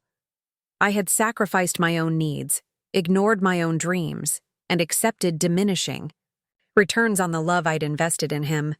But cancer had a way of stripping away illusions, of forcing you to see relationships as they truly were, rather than as you hoped they might become. Marcus was in Disney World, creating magical memories with his daughters while his mother faced cancer treatment alone. Victoria was probably posting cheerful vacation photos on social media, documenting their perfect family moments while carefully avoiding any mention of the inconvenient illness that had disrupted their schedule. But I was no longer the accommodating mother who would accept their abandonment with grateful silence. The woman who had built a $1 million fortune through careful work and smart investments was about to ensure that her life's work would create a legacy worthy of the values she'd tried, and apparently failed, to instill in her son. The revised will I was planning wouldn't just redistribute money. It would serve as a final lesson about what it truly meant to be family. A lesson Marcus would learn too late to change the outcome, but perhaps not too late to change the man he might become. Even if that change came only after losing everything he'd taken for granted. The second round of chemotherapy hit me like a freight train. Where the first treatment had left me tired and nauseated, the cumulative effect of the drugs seemed to attack every system in my body simultaneously. I spent 3 days unable to keep down anything more substantial than ice chips and ginger. My hands shaking so badly I couldn't hold a pen steady enough to write my own name. Catherine had insisted on staying overnight those first few nights, sleeping in my recliner while I dozed fitfully on the sofa, too weak to make it to my bedroom. It was during this period of profound vulnerability that Marcus finally called, not to check on my condition or offer support, but to share exciting news about Emma's performance in her school's spring musical and Sophie's acceptance into an advanced math program. His voice bubbled with parental pride as he described their achievements, apparently oblivious to the fact that I could barely manage monosyllabic responses. "Mom, you sound tired," he said finally, as if my exhaustion were a mild inconvenience rather than a side effect of life-saving treatment. "Are you getting enough rest? Maybe you should consider taking some time off from work to focus on your health." Taking time off from work. He assumed I was still dragging myself to the textile factory while undergoing chemotherapy, still operating industrial sewing machines while my immune system was compromised and my strength was virtually non-existent. The suggestion revealed both his complete disconnection from my reality and his assumption that financial necessity would force me to continue working regardless of my physical condition. "I'm on medical leave," I managed to say, my voice barely above a whisper. "Oh, good," Marcus replied, the relief in his tone suggesting he'd been worried about my productivity rather than my welfare. "That's probably smart. Take some time to rest up, and hopefully you'll be feeling better soon. We're thinking of stopping by next weekend when we get back from our trip, if that works with your schedule." If that works with your schedule. If I had so many social obligations that they needed to coordinate their visit around my busy calendar, as if they were doing me a favor by penciling me into their weekend plans. "The girls have been asking about you," Marcus continued, apparently interpreting my silence as encouragement to keep talking. "Emma made you a get-well card at school, and Sophie picked out a stuffed animal she thinks you'll like. They're so sweet, wanting to take care of their grandma." The irony was crushing. My 8-year-old granddaughters had shown more thought and consideration for my illness than their father had demonstrated in 6 weeks. Children who barely understood what cancer meant had instinctively grasped that their grandmother needed comfort and care, while their adult father had managed to transform my diagnosis into an inconvenience that required management, rather than compassion. After Marcus hung up, without asking about my treatment schedule, my symptoms, or whether I needed anything, I lay on my sofa staring at the ceiling and trying to process the magnitude of his emotional absence. This wasn't mere selfishness or thoughtlessness anymore. It was a fundamental inability to recognize my humanity beyond my function as his mother and occasional source of financial assistance. The next day, despite my weakness, I called David Richardson and scheduled an appointment to finalize my revised will. Catherine insisted on driving me to his office, supporting my elbow as we walked slowly from the parking garage to the elevator, her presence both reassuring and heartbreaking. A near stranger providing the kind of physical assistance my son should have been offering. David's office occupied the top floor of Millbrook's oldest professional building, its windows offering a panoramic view of the town where I'd spent 32 years building a life I'd thought would include meaningful family connections. As Catherine helped me settle into the leather chair across from David's desk, I caught sight of my reflection in the window and was startled by what I saw. A gaunt woman with hollow cheeks and a silk scarf covering her bare scalp. Someone I barely recognized as myself. "Margaret?" David said gently, his professional demeanor softened by obvious concern. "I'm glad you called. I've drafted the revisions we discussed, but I want to make sure you're making these decisions with a clear mind, not out of anger or disappointment that might fade when you're feeling better." I appreciated his caution, but 6 weeks of Marcus's behavior had convinced me that my assessment was accurate rather than chemotherapy-induced confusion. "I've never been more certain of anything in my life," I replied, my voice stronger than it had been in days. "My son has shown me exactly who he is when tested by adversity. I want my will to reflect that reality." David opened a thick folder and began reading the revised document aloud. The changes were comprehensive and devastating. Instead of inheriting my entire estate as originally planned, Marcus would receive exactly $50,000, enough to cover his student loan debt from college, but nothing more. The amount was carefully calculated to represent what I had actually invested in his education, adjusted for inflation but without interest or appreciation. The rest of my assets would be distributed among organizations and individuals who had demonstrated genuine care during my illness. Catherine would inherit my vintage clothing collection and the knowledge to continue the restoration business we'd built together. The Millbrook Regional Cancer Center would receive $200,000 to establish a patient support fund for people undergoing treatment without family assistance. Mrs. Patterson and the other church members who had offered practical help would each receive modest but meaningful gifts. My 3 rental properties would be donated to a nonprofit organization that provided affordable housing for single mothers, with the stipulation that the rent be kept below market rate in perpetuity.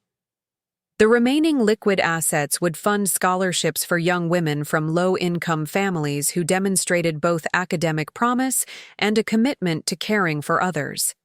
The values I'd failed to instill in my own son. "The letter explaining your reasoning is particularly powerful," David said after finishing the legal language. "You've managed to be honest about Marcus's failures without being vindictive. The focus is on rewarding people who've earned your trust, rather than simply punishing someone who's disappointed you." The letter I'd composed during long, sleepless nights was indeed the heart of the document. It detailed not just Marcus's absence during my illness, but the pattern of taking without giving that had characterized our relationship for years. I'd included specific examples: the Disney World trip timed to avoid my treatment, the research into care facilities rather than offers of personal help, the assumption that I would continue working despite being seriously ill. But the letter also expressed hope that learning about the opportunities he'd lost might teach Marcus something valuable about family, sacrifice, and the difference between being loved and being used. I'd written it as a mother's final lesson rather than a punishment, though I suspected the distinction would be lost on him initially. "There's one more thing," I said, reaching into my purse for a small velvet box. "I want to make sure Emma and Sophie receive something meaningful, but not until they're old enough to understand its significance." I opened the box to reveal my mother's diamond earrings, the only valuable jewelry I owned, passed down through 3 generations of women who'd worked hard to provide for their families. These should go to the girls when they turn 18, along with letters explaining their great-grandmother's story and mine. I want them to understand that strength and determination are more valuable than anything money can buy. Catherine reached over and squeezed my hand, her eyes bright with unshed tears. "Your mother would be proud of the woman you've become," she said softly. "And someday, those girls will understand exactly what kind of grandmother they lost." David made careful notes about the earrings and letters, ensuring everything would be properly preserved until Emma and Sophie came of age. The meeting concluded with his promise to have the final documents ready for signing within a week, and his gentle reminder that I could make changes any time if my circumstances or feelings changed. As Catherine helped me back to her car, I felt a strange sense of completion settling over me. For the first time in years, I had made decisions based entirely on my own values, rather than Marcus's expectations or needs. The will I'd just finalized wouldn't just distribute my assets, it would serve as a testament to what I'd learned about love, loyalty, and the true meaning of family.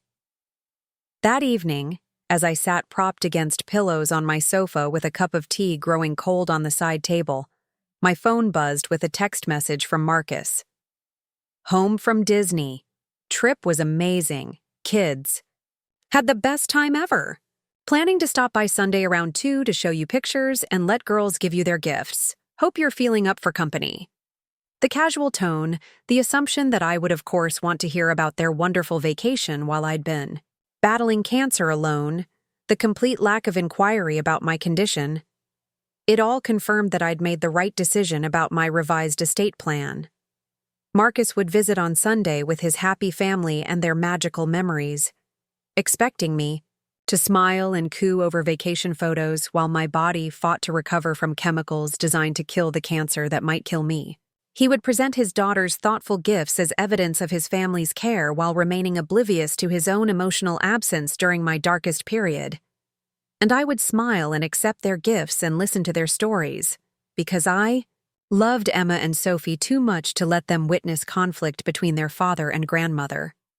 But I would also know, with crystalline clarity, that the man sitting in my living room describing his perfect vacation was a stranger who happened to share my DNA.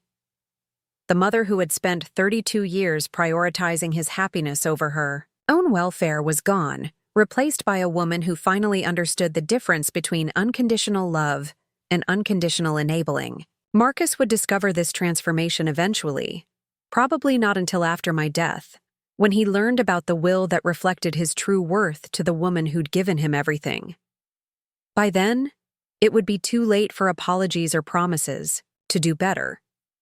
The lesson would be complete, even if the student was no longer capable of applying what he'd learned to the relationship that had mattered most. Sunday arrived with an unseasonable warmth that felt almost mocking, the kind of perfect spring day that made my confinement to the apartment feel even more isolating. I had spent the morning preparing for Marcus's visit with the same meticulous care I'd once used to plan his birthday parties, arranging fresh flowers from Catherine's garden in a vase on the coffee table, baking cookies despite knowing the smell would likely trigger my nausea, and positioning myself on the sofa with careful staging to appear as healthy as possible for my granddaughter's sake. The chemotherapy had stolen 20 pounds from my already slight frame, leaving my clothes hanging loose and my face gaunt despite Catherine's attempts to teach me contouring techniques with makeup. But I'd managed to find a silk scarf that coordinated with my outfit, and the natural light streaming through my windows provided a kind of soft focus filter that might disguise the worst of the treatment's visible effects. At exactly 2 o'clock, I heard the familiar sounds of Marcus's family approaching, car doors slamming, the twins' excited chatter echoing in the stairwell, Victoria's voice reminding them to walk, not run, up the stairs. The sounds of a happy, healthy family returning from a magical vacation, blissfully unaware that their grandmother had spent the past 10 days struggling to keep down clear liquids while they rode roller coasters and met cartoon characters. Emma burst through my door first, her 8-year-old energy undimmed by the long car ride from Disney World. She launched herself at me with the kind of wholehearted enthusiasm that children reserve for people they love without reservation. And I caught her carefully, acutely, aware of how fragile my body felt compared to her solid, vibrant presence. "Grandma, we brought you presents," she announced, bouncing slightly in my lap. "And Daddy has like a million pictures to show you. We rode Space Mountain 3 times and I wasn't even scared." Sophie followed more cautiously, her naturally thoughtful disposition making her sensitive to changes in atmosphere that her sister missed entirely. She approached the sofa slowly, her dark eyes, so much like Marcus's at that age, studying my face with concern that pierced my heart. "Grandma, are you feeling better?" she asked quietly, reaching out to touch my scarf with gentle fingers. "Daddy said you were sick, but we couldn't visit because we might get your germs. But you don't look like you have a cold." The innocent question revealed so much about how Marcus had explained my absence to his daughters.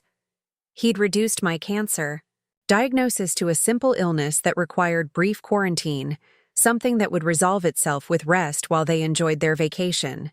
The twins had no understanding of the severity of my condition or the likelihood that this might be one of our last visits together. "I'm feeling much better now that you're here," I said, which was true in ways that had nothing to do with my physical condition. Emma and Sophie represented the purest love in my life. Uncomplicated, undemanding, freely given without calculation or expectation of return. Marcus entered with Victoria close behind, both of them carrying the subtle glow of people who'd spent 10 days being pampered in an environment designed to create magical experiences.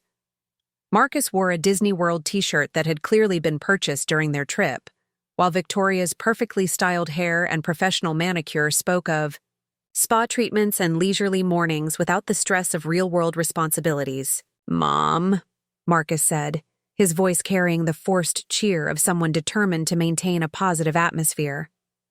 "You look great, much better than when we left. See, we told you some rest would do you good." The assessment was so detached from reality that I wondered if he was deliberately avoiding seeing what was directly in front of him, or if his capacity for self-deception had reached pathological levels. I looked nothing like great. I looked like exactly what I was. A woman undergoing aggressive cancer treatment who'd lost significant weight and most of her hair in the past month. Victoria's reaction was more honest, her nursing background making it impossible to ignore the obvious signs of serious illness. I saw her eyes take in my gaunt cheeks, the way my clothes hung loose on my diminished frame, the careful positioning of pillows that suggested I was conserving energy for basic movements. But she said nothing, perhaps unwilling to contradict Marcus's relentlessly optimistic narrative. "Let me show you all our pictures," Marcus said, settling into the chair across from me with his phone already open to what appeared to be hundreds of vacation photos. The girls had the most amazing time. Emma was brave enough to ride everything, and Sophie loved all the princess experiences. We did the character dining 3 times. It was expensive, but totally worth it for the memories. For the next 45 minutes, I was subjected to a detailed slideshow of their perfect family vacation. Photos of the twins with various Disney characters, their faces radiant with joy. Videos of them on rides, screaming with delight. Marcus and Victoria looking relaxed and happy in romantic sunset shots taken by helpful strangers.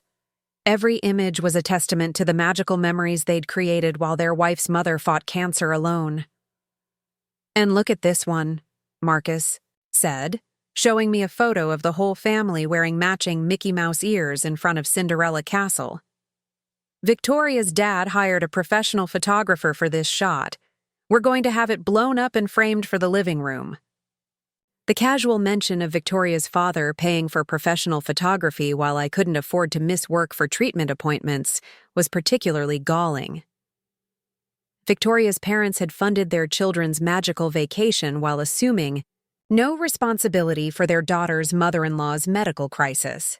The economic disparity had never been more glaring or more painful. Throughout the photo presentation, Emma and Sophie sat on either side of me, occasionally pointing out details their father had missed or adding their own commentary about rides and shows. Their natural warmth and excitement gradually began to feel less like comfort and more like a spotlight on what I was losing. Not just my health, but the opportunity to create memories with these precious children who loved me simply because I was their grandmother. "Now for the best part," Marcus announced, signaling to the twins. "Girls, why don't you give Grandma her presents?"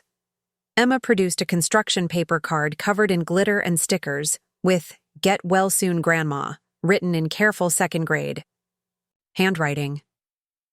Inside, she'd drawn a picture of the two of us holding hands under a rainbow with a sun that had an enormous smile. "I made this in art class," she explained proudly. "The teacher said I could make it for you because you were sick." Sophie's gift was more practical, a small stuffed elephant wearing a hospital gown and carrying a tiny stethoscope. "The lady at the gift shop said this was for people who were really sick, not just with colds," she said seriously. "I thought, maybe you could take him with you when you go to the doctor so you wouldn't be scared." The thoughtfulness of their gifts, the genuine care that had motivated their choices, created a sharp contrast with their parents' emotional absence. These children, with their limited understanding of illness and death, had instinctively grasped that I needed comfort and companionship. They'd chosen gifts designed to provide solace and protection, while their father had researched care facilities and their mother had planned a vacation. "They're perfect," I said, pulling both girls closer and fighting back tears that had nothing to do with gratitude and everything to do with grief for all the moments we'd never share. "I'll treasure them always." Marcus beamed with parental pride, apparently believing that his daughter's thoughtfulness reflected well on his own consideration. "They really wanted to get you something special," he said. "We spent forever in the Disney gift shop looking for just the right things." The irony was devastating. He'd spent forever helping his daughters choose gifts for me while spending virtually no time considering what I might actually need during my treatment. The children had shown more emotional intelligence and practical wisdom than their adult father, understanding instinctively that serious illness required comfort rather than institutional care. As the visit continued, I found myself studying Marcus with new eyes, trying to reconcile the man sitting in my living room with the boy I'd raised. When had he lost the capacity for genuine empathy? When had his love become so conditional, so dependent on my ability to serve his needs without requiring anything in return? The answer, I realized with painful clarity, was that he'd never actually developed those qualities in the first place. I'd been so focused on providing for his material needs, so determined to give him every advantage I'd lacked, that I'd failed to require him to develop the emotional skills that would make him capable of true intimacy and sacrifice. I'd raised a successful man who could navigate professional challenges and provide for his own family, but I'd failed to raise a human being who understood that love sometimes required inconvenience. That family meant showing up during the difficult times, that being a son involved more than accepting a mother's gifts without reciprocation. "We should probably head home soon," Victoria said after glancing at her watch. "The girls need baths before school tomorrow, and I've got an early conference call about possibly returning to work part-time." Victoria, returning to work. Another life change they'd apparently discussed and decided without considering how it might affect their ability to help with my care.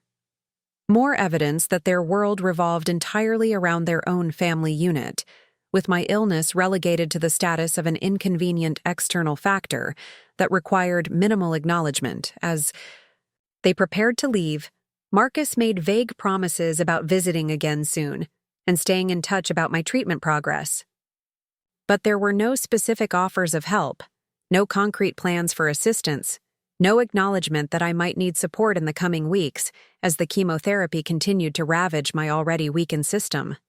The twins hugged me goodbye with the fierce affection of children who love without reservation, Emma whispering that she hoped I'd feel better soon, and Sophie promising to draw me more pictures. Their genuine care and concern provided a heartbreaking contrast to their parents' efficient departure, their hurried gathering of purses and keys and promises to call later in the week. After they left, I sat surrounded by the detritus of their visit, cookie crumbs on the coffee table, Disney World photos scattered across my lap, the precious gifts from my granddaughters clutched in my hands. The apartment felt even more empty than usual, the silence emphasizing just how alone I truly was.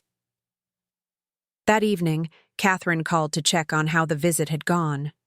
I found myself describing the afternoon in careful, neutral terms, but my voice must have conveyed more than my words because she listened with the kind of attentive silence that indicated complete understanding. "Magical vacation photos while you underwent chemotherapy alone," she said finally, her voice carrying decades of experience with disappointing relatives. "And no concrete offers of help for future treatments, I assume?" "None," I confirmed. "But Emma and Sophie brought me the most thoughtful gifts. They understand better than their parents what it means to care for someone who's suffering." "Children often do," Catherine replied sadly. "They haven't yet learned to prioritize their own convenience over other people's needs. That's apparently a skill that develops with age and selfishness." After hanging up, I sat alone in my apartment. Emma's, card propped against the lamp and Sophie's stuffed elephant tucked under my arm. Tomorrow I would call David Richardson to confirm that my revised will was ready for signing. The document that would ensure Marcus finally understood the difference between being loved and being valued, between receiving gifts and earning them. The woman who had spent 32 years making excuses for his emotional absence was gone, replaced by someone who finally saw him clearly. And what I saw was a man who would need to learn the hard way that some lessons come too late to change the outcome, but not too late to change the person, even if that change happened only after he'd lost everything he'd taken for granted. The call from Dr. Morrison came on a Tuesday morning in early May, 6 weeks after I'd started chemotherapy. I was sitting in my kitchen with Catherine, who had taken to joining me for morning tea most days since my treatment began, when my phone rang with the familiar number from the cancer center. Something in the doctor's tone when she asked if I could come in that afternoon made my stomach clench with familiar dread. "Is everything all right?" I asked, though the careful neutrality in her voice already suggested the answer. "I'd prefer to discuss the results in person," Dr. Morrison replied. "Would 2 o'clock work for you? And Margaret, you might want to bring someone with you. Bring someone with you. The universal medical code for news that shouldn't be received alone."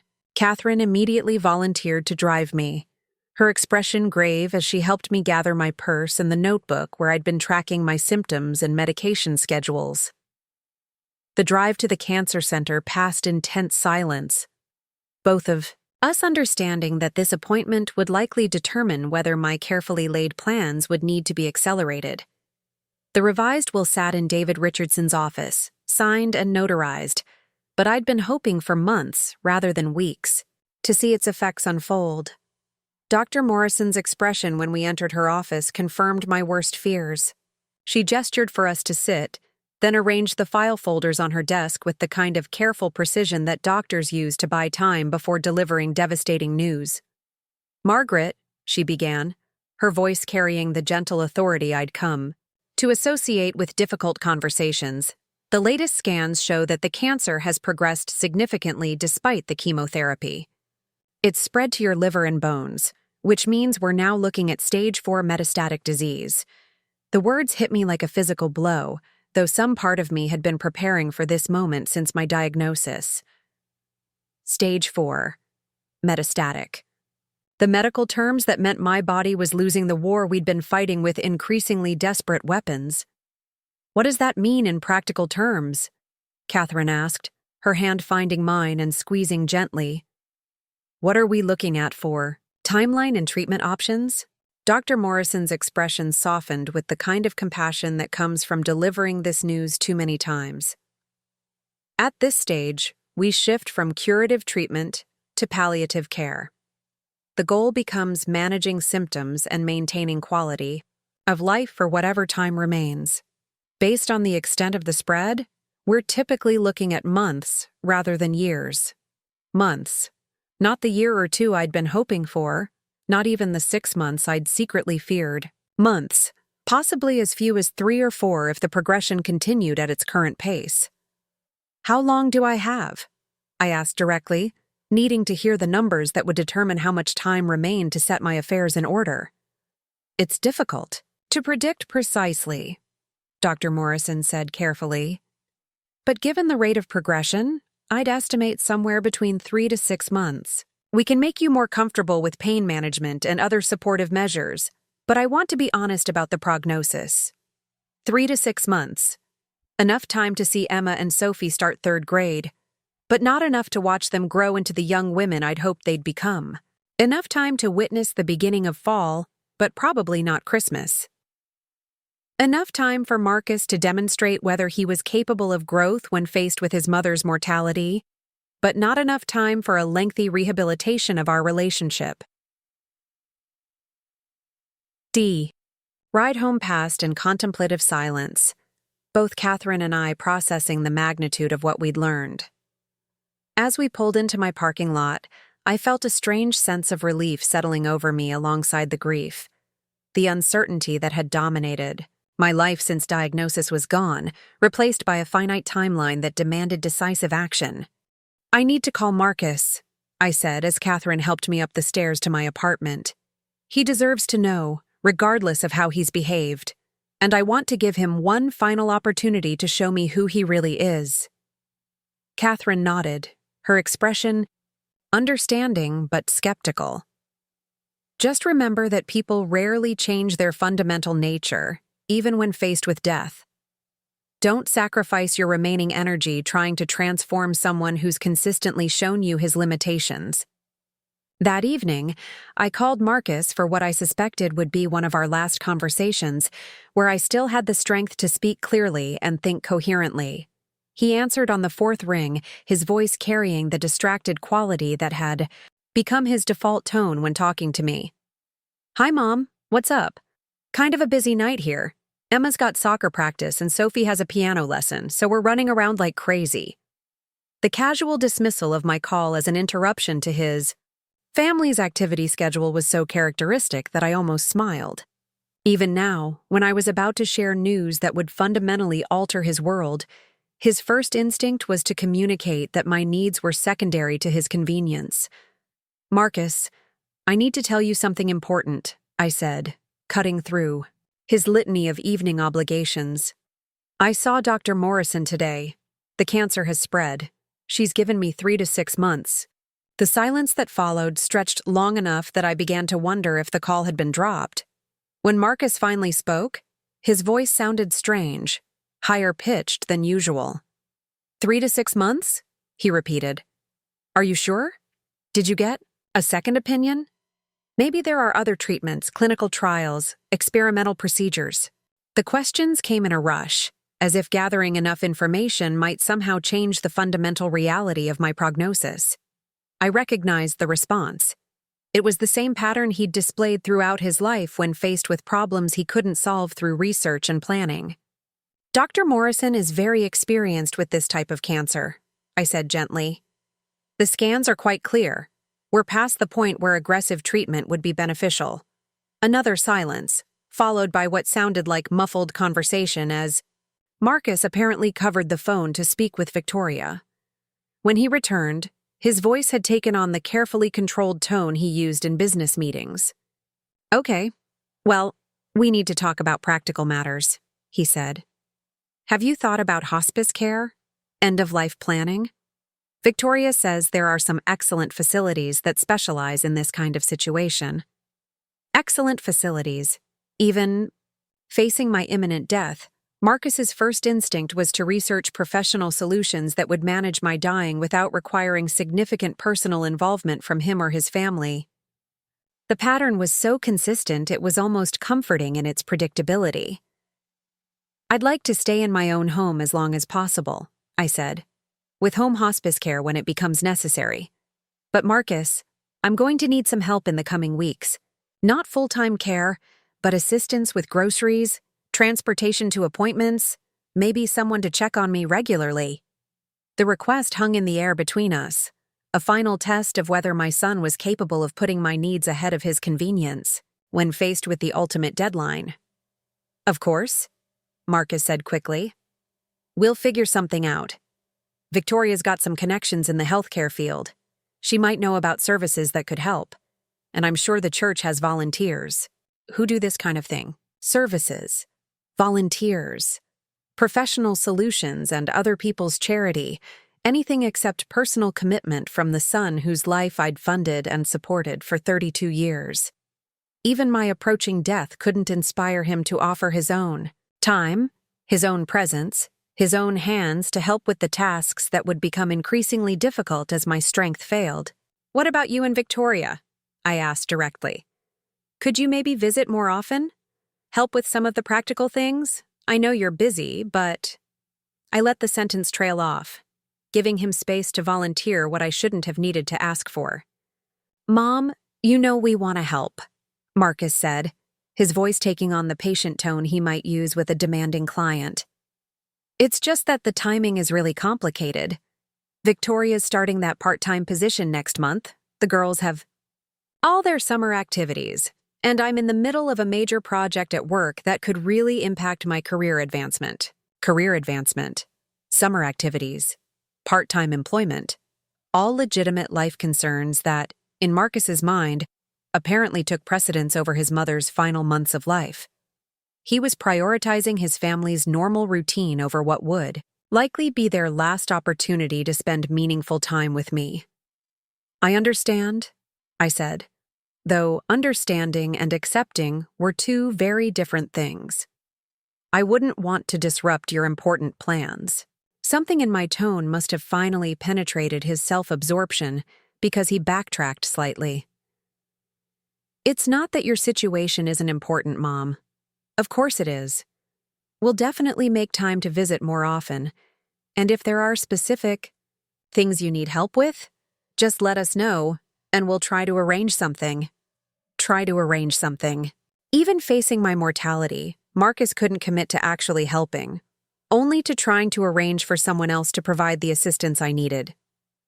After we hung up, I sat in my kitchen with a cup of tea growing cold between my hands, processing the conversation and what it revealed about my son's fundamental character.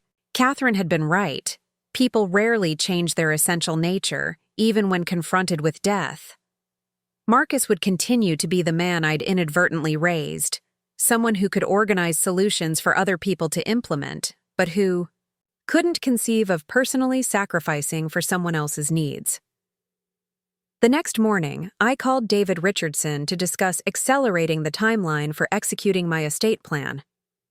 Given my prognosis, we needed to ensure that all legal documents were finalized and that the people who would benefit from my revised will were properly notified.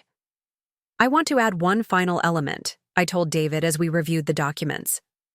"A letter to be delivered to Marcus immediately after my death, before he learns about the will. Something that gives him one last chance to understand what he's lost and why." David nodded, making notes as I outlined my thoughts. The letter would detail not just Marcus's failures during my illness, but the pattern of taking without giving that had characterized our relationship.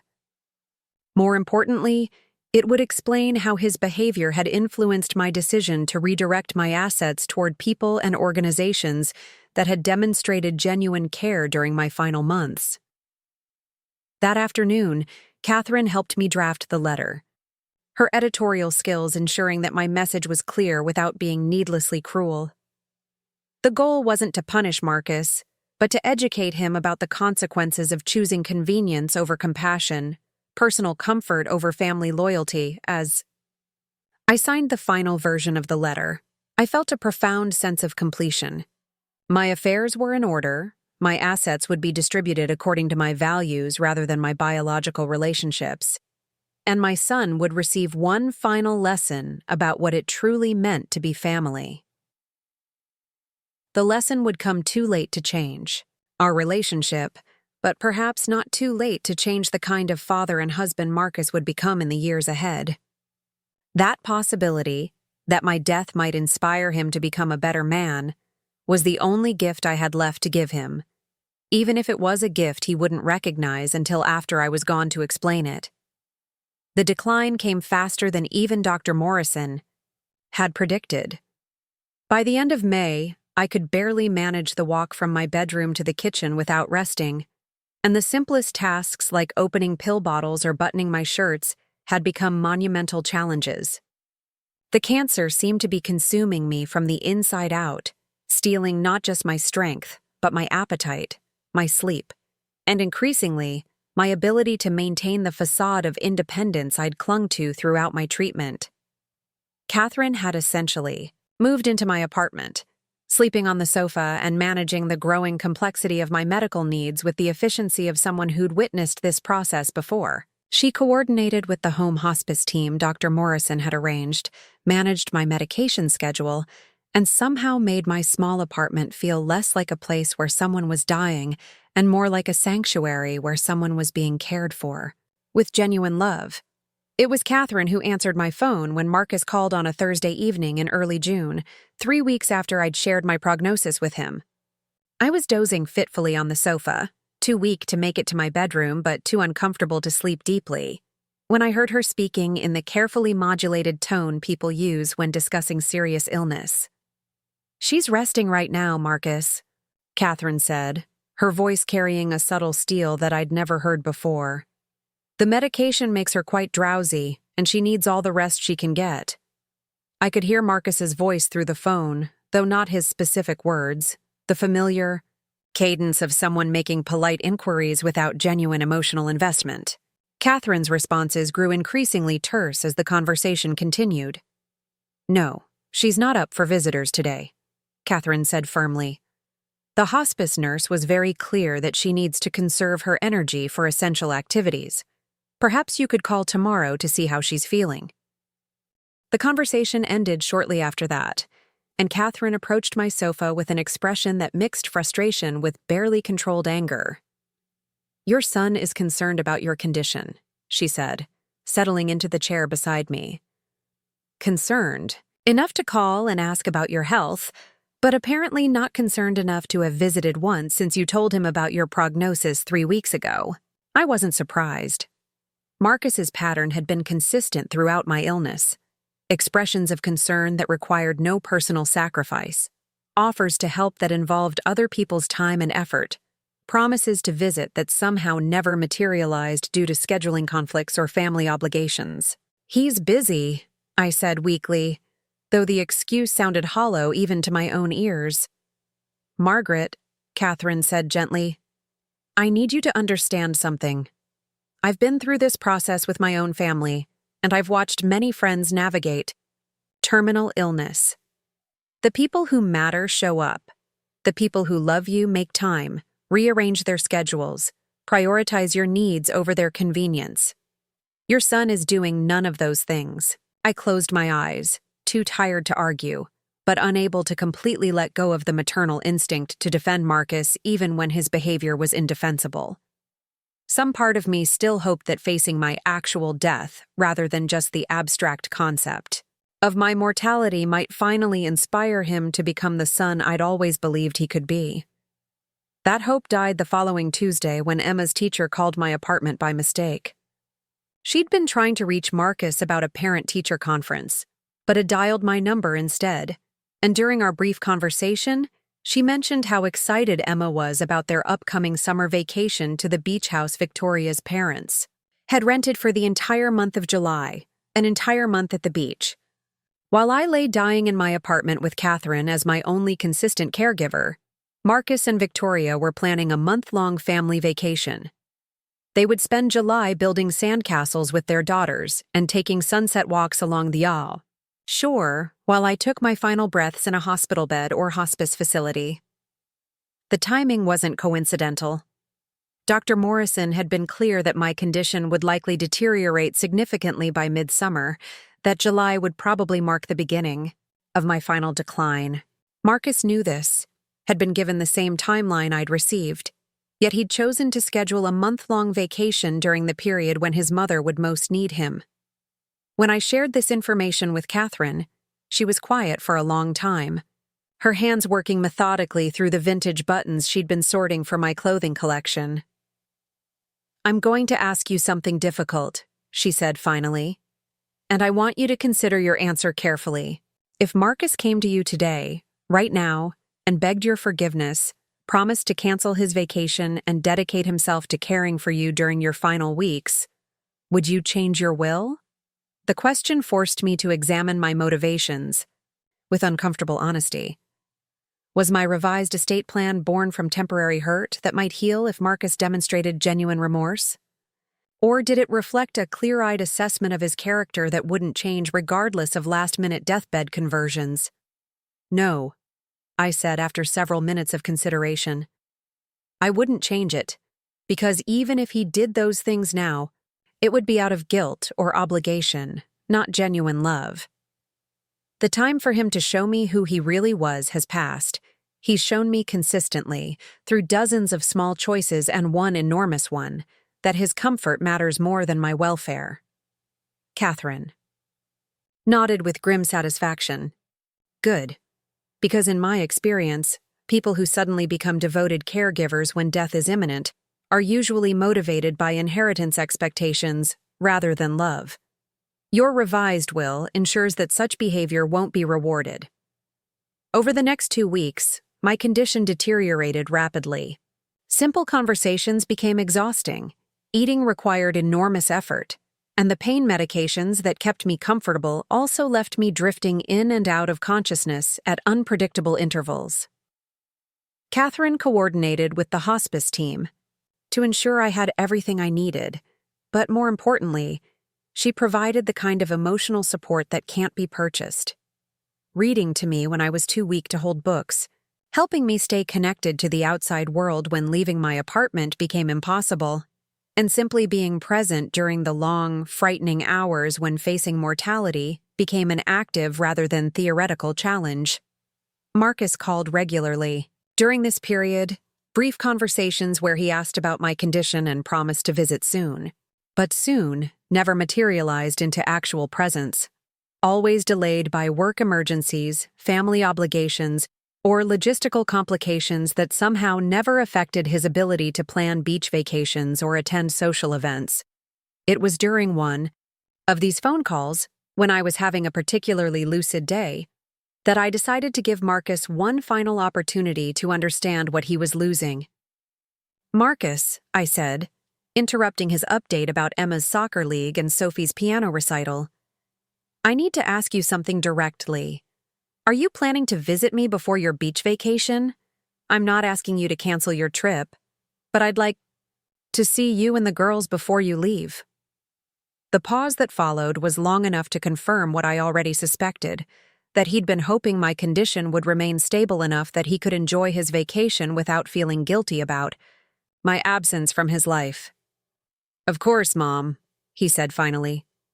"We were definitely planning to stop by before we leave. Maybe this weekend? Victoria's been so busy getting everything ready for the trip, but I'm sure we can find time." Find time. As if visiting his dying mother required the same scheduling consideration as a routine dental appointment.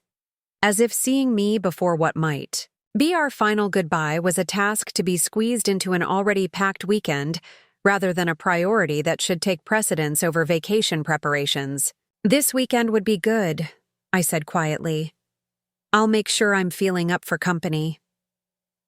After hanging up, I sat in my bedroom looking out at the small garden Catherine had helped me plant earlier that spring. The flowers were blooming despite my absence from their care, their vibrant colors a sharp contrast to the gray exhaustion that had become my constant companion.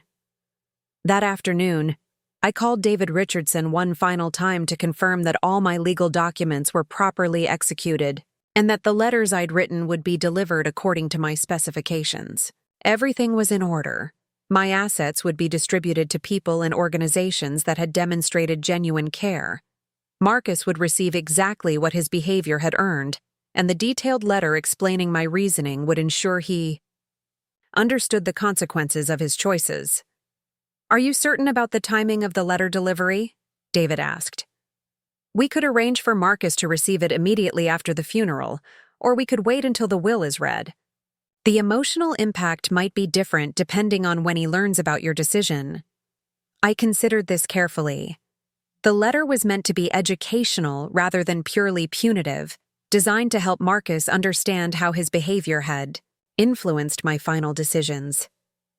Delivering it too soon after my death might prevent him from absorbing its lessons. Waiting too long might diminish its impact.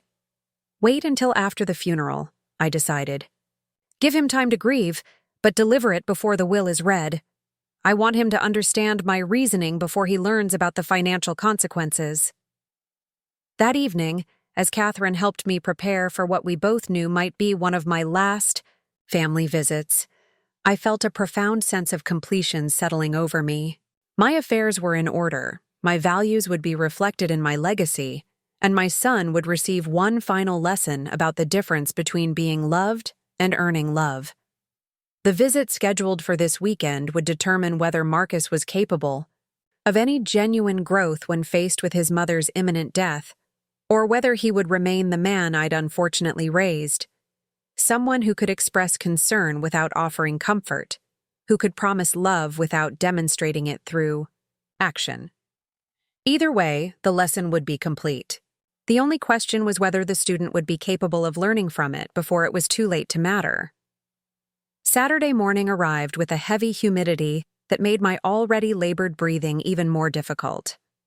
Catherine had helped me dress in my best silk blouse, now hanging loose on my diminished frame, and arranged my remaining hair under a soft cotton scarf that coordinated with the outfit. We'd positioned extra pillows on the sofa to help me sit upright without exhausting myself, and she'd prepared a light lunch that I probably wouldn't be able to eat, but which would demonstrate normalcy for Emma and Sophie's benefit. Marcus called at 11 to confirm they were coming, his voice carrying the forced cheerfulness that had become his default tone when discussing my condition. "We'll be there around 1, he said. "Victoria made sandwiches for lunch, and the girls have been working on a special project for you all week. They're so excited to show you what they've been making." The mention of Victoria making sandwiches, presumably to avoid eating food prepared in my apartment, was a small detail that spoke volumes about their approach to my illness. Even now, when I was clearly in my final weeks, they maintained careful distance from the reality of my condition, as if cancer might be contagious through shared meals.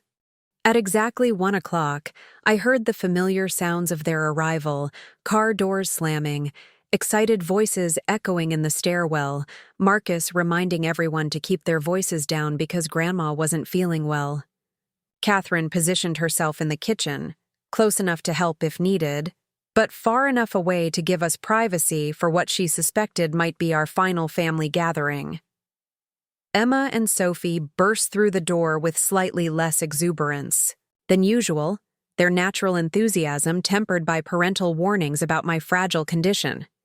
But when they saw me propped against the sofa pillows, their faces lit up with the uncomplicated joy that children reserve for people they love without reservation.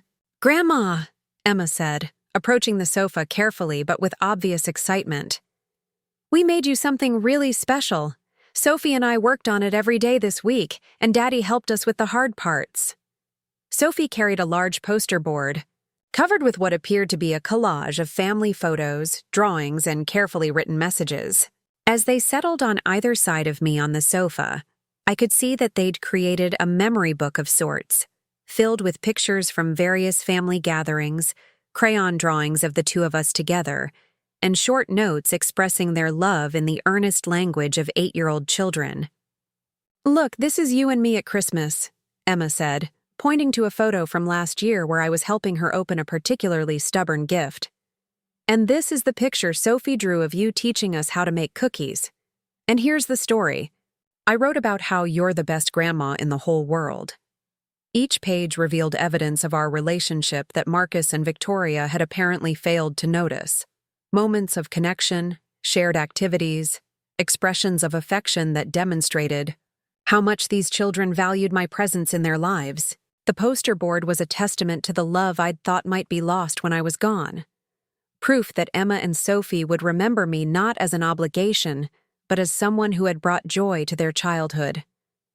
"It's beautiful," I whispered, tears streaming down my cheeks as I studied their careful work. "This is the most wonderful gift anyone has ever given me."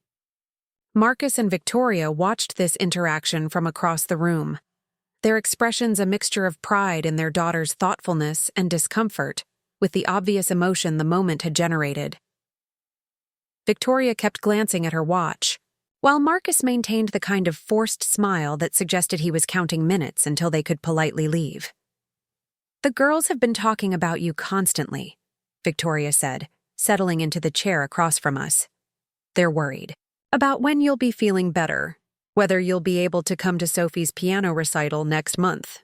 Next month." The casual assumption that I would survive until July, despite the clear evidence of my deteriorating condition, revealed how completely they'd avoided confronting the reality of my prognosis. Dr. Morrison had been explicit about my timeline, but Marcus and Victoria continued to speak as if my illness were a temporary inconvenience rather than a death sentence. "I'm not sure I'll be feeling up to traveling by then," I said gently, trying to prepare the twins for my absence without frightening them unnecessarily. "But I'd love to hear about your recital afterward. Maybe Daddy can take a video for me to watch." Emma's face crumpled slightly. "But you have to come, Grandma. I've been practicing extra hard because I knew you'd be there. You always come to our important things." The innocent expectation in her voice, that I would continue to be present for their milestones, that my illness wouldn't interfere with my role as their devoted grandmother, was almost unbearable. These children had no understanding that death was permanent, that some absences couldn't be remedied with enough wishing or healing. "Sometimes people can't come to things even when they really want to," Sophie said quietly, her naturally serious disposition making her more attuned to adult subtleties than her sister. "But that doesn't mean they don't love us, right, Grandma?" The question revealed an emotional intelligence that her parents seemed to lack, an understanding that love and presence weren't always synonymous, that caring could exist even when physical attendance wasn't possible. "That's exactly right, sweetheart," I said, pulling her closer. "Love doesn't depend on being in the same place at the same time. It's something that stays in your heart even when the person you love can't be with you." Marcus shifted uncomfortably during this exchange, clearly struggling with how to handle his daughter's questions about my condition without acknowledging the severity of my prognosis. He'd apparently chosen to avoid the topic entirely rather than help them understand what was happening to their grandmother. After we'd admired every page of their memory book and eaten the sandwiches Victoria had brought, I managed a few bites to please the twins. Marcus announced that they needed to leave soon to finish packing for their beach vacation. "The rental house has a pool and it's right on the ocean," Emma said excitedly. "Daddy said we might see dolphins, and Victoria's mommy and daddy are going to teach us how to surf. We'll be gone for a whole month." A whole month. Spoken with the enthusiasm of children who had no understanding that their grandmother might not be alive when they returned from their extended vacation. Marcus and Victoria had clearly decided not to burden Emma and Sophie with the reality of my condition, preferring to let them enjoy their summer without the shadow of impending loss. As they prepared to leave, Marcus finally addressed my prognosis directly, though he spoke in the careful euphemisms that allowed him to acknowledge my condition without confronting its implications. "Mom, we want you to know that we'll be thinking about you while we're away," he said, his voice carrying the tone of someone delivering prepared remarks. "Victoria found some really good information about support services that might be helpful while we're gone, And we've asked Mrs. Patterson to check on you regularly. Support services and neighbor check-ins, professional solutions and other people's charity to manage his mother's death while he built sandcastles with his daughters. Even now, facing what we both knew was probably our final goodbye, Marcus couldn't bring himself to offer personal care or genuine presence. "Have a wonderful time," I said, meaning it despite everything. Emma and Sophie deserved magical summers and happy memories, even if those experiences came at the cost of their final weeks with their grandmother. The twins hugged me goodbye with fierce intensity, as if some part of them sensed this might be our last embrace. Emma whispered that she loved me and hoped I'd feel better soon, while Sophie pressed a small drawing into my hand, a picture of the two of us holding hands under a rainbow. "This is for when you miss us," she said seriously. "You can look at it and remember that we love you even when we're far away." Marcus's goodbye was brief and awkward, a quick hug that managed to convey both obligation and distance. Victoria offered a polite kiss on the cheek, accompanied by vague promises to call and check on my condition while they were away. As I watched their car pull out of the parking lot for what I knew was the last time, I felt a complex mixture of grief and resignation. Grief for the relationship I'd wanted with my son, for the grandfather he might have been to Emma and Sophie, for all the conversations and connections we'd never share. But also resignation, acceptance that this was who Marcus truly was when tested by adversity, someone who could express love without demonstrating it through sacrifice. That evening, as Catherine helped me prepare for bed, I found myself thinking about the letter that would be delivered to Marcus after my death. It would explain how his choices during my illness had influenced my final decisions about my estate. But more importantly, it would serve as one last attempt to teach him something valuable about family, loyalty, and what it meant to love someone beyond their utility in your life. "Do you think he'll understand?" I asked Catherine as she helped me settle against the pillows that had become necessary for breathing comfortably. "Eventually," she said thoughtfully. "Pain has a way of clarifying things that comfort obscures. When Marcus realizes what he's lost, not just financially, but in terms of relationship and respect, he might finally begin to understand what you were trying to teach him all these years." 2 weeks later, on a quiet Thursday morning in late June, I drew my last breath in my own bedroom, with Catherine holding my hand and soft music playing in the background. Dr. Morrison had been right about the timeline. My body had simply worn out, unable to continue the fight against the cancer that had claimed every vital system. Marcus received the call while he was on the beach with his daughters, building sandcastles under the warm Carolina sun. According to Catherine, who handled the notification, his first response was shock, then guilt, then immediate plans to cut short their vacation and return for the funeral arrangements. But by then, it was too late for anything except consequences. The lesson I'd spent a lifetime trying to teach was finally ready to be delivered, in a form that even Marcus couldn't dismiss or rationalize away. The woman who had spent 32 years sacrificing for an ungrateful son was gone. In her place was a legacy that would ensure the values she'd failed to instill through example would finally be learned through loss, even if that learning came too late to heal the relationship that had mattered most. Up next, you've got 2 more standout stories right on your screen. If this one hit the mark, you won't want to pass these up. Just click and check them out.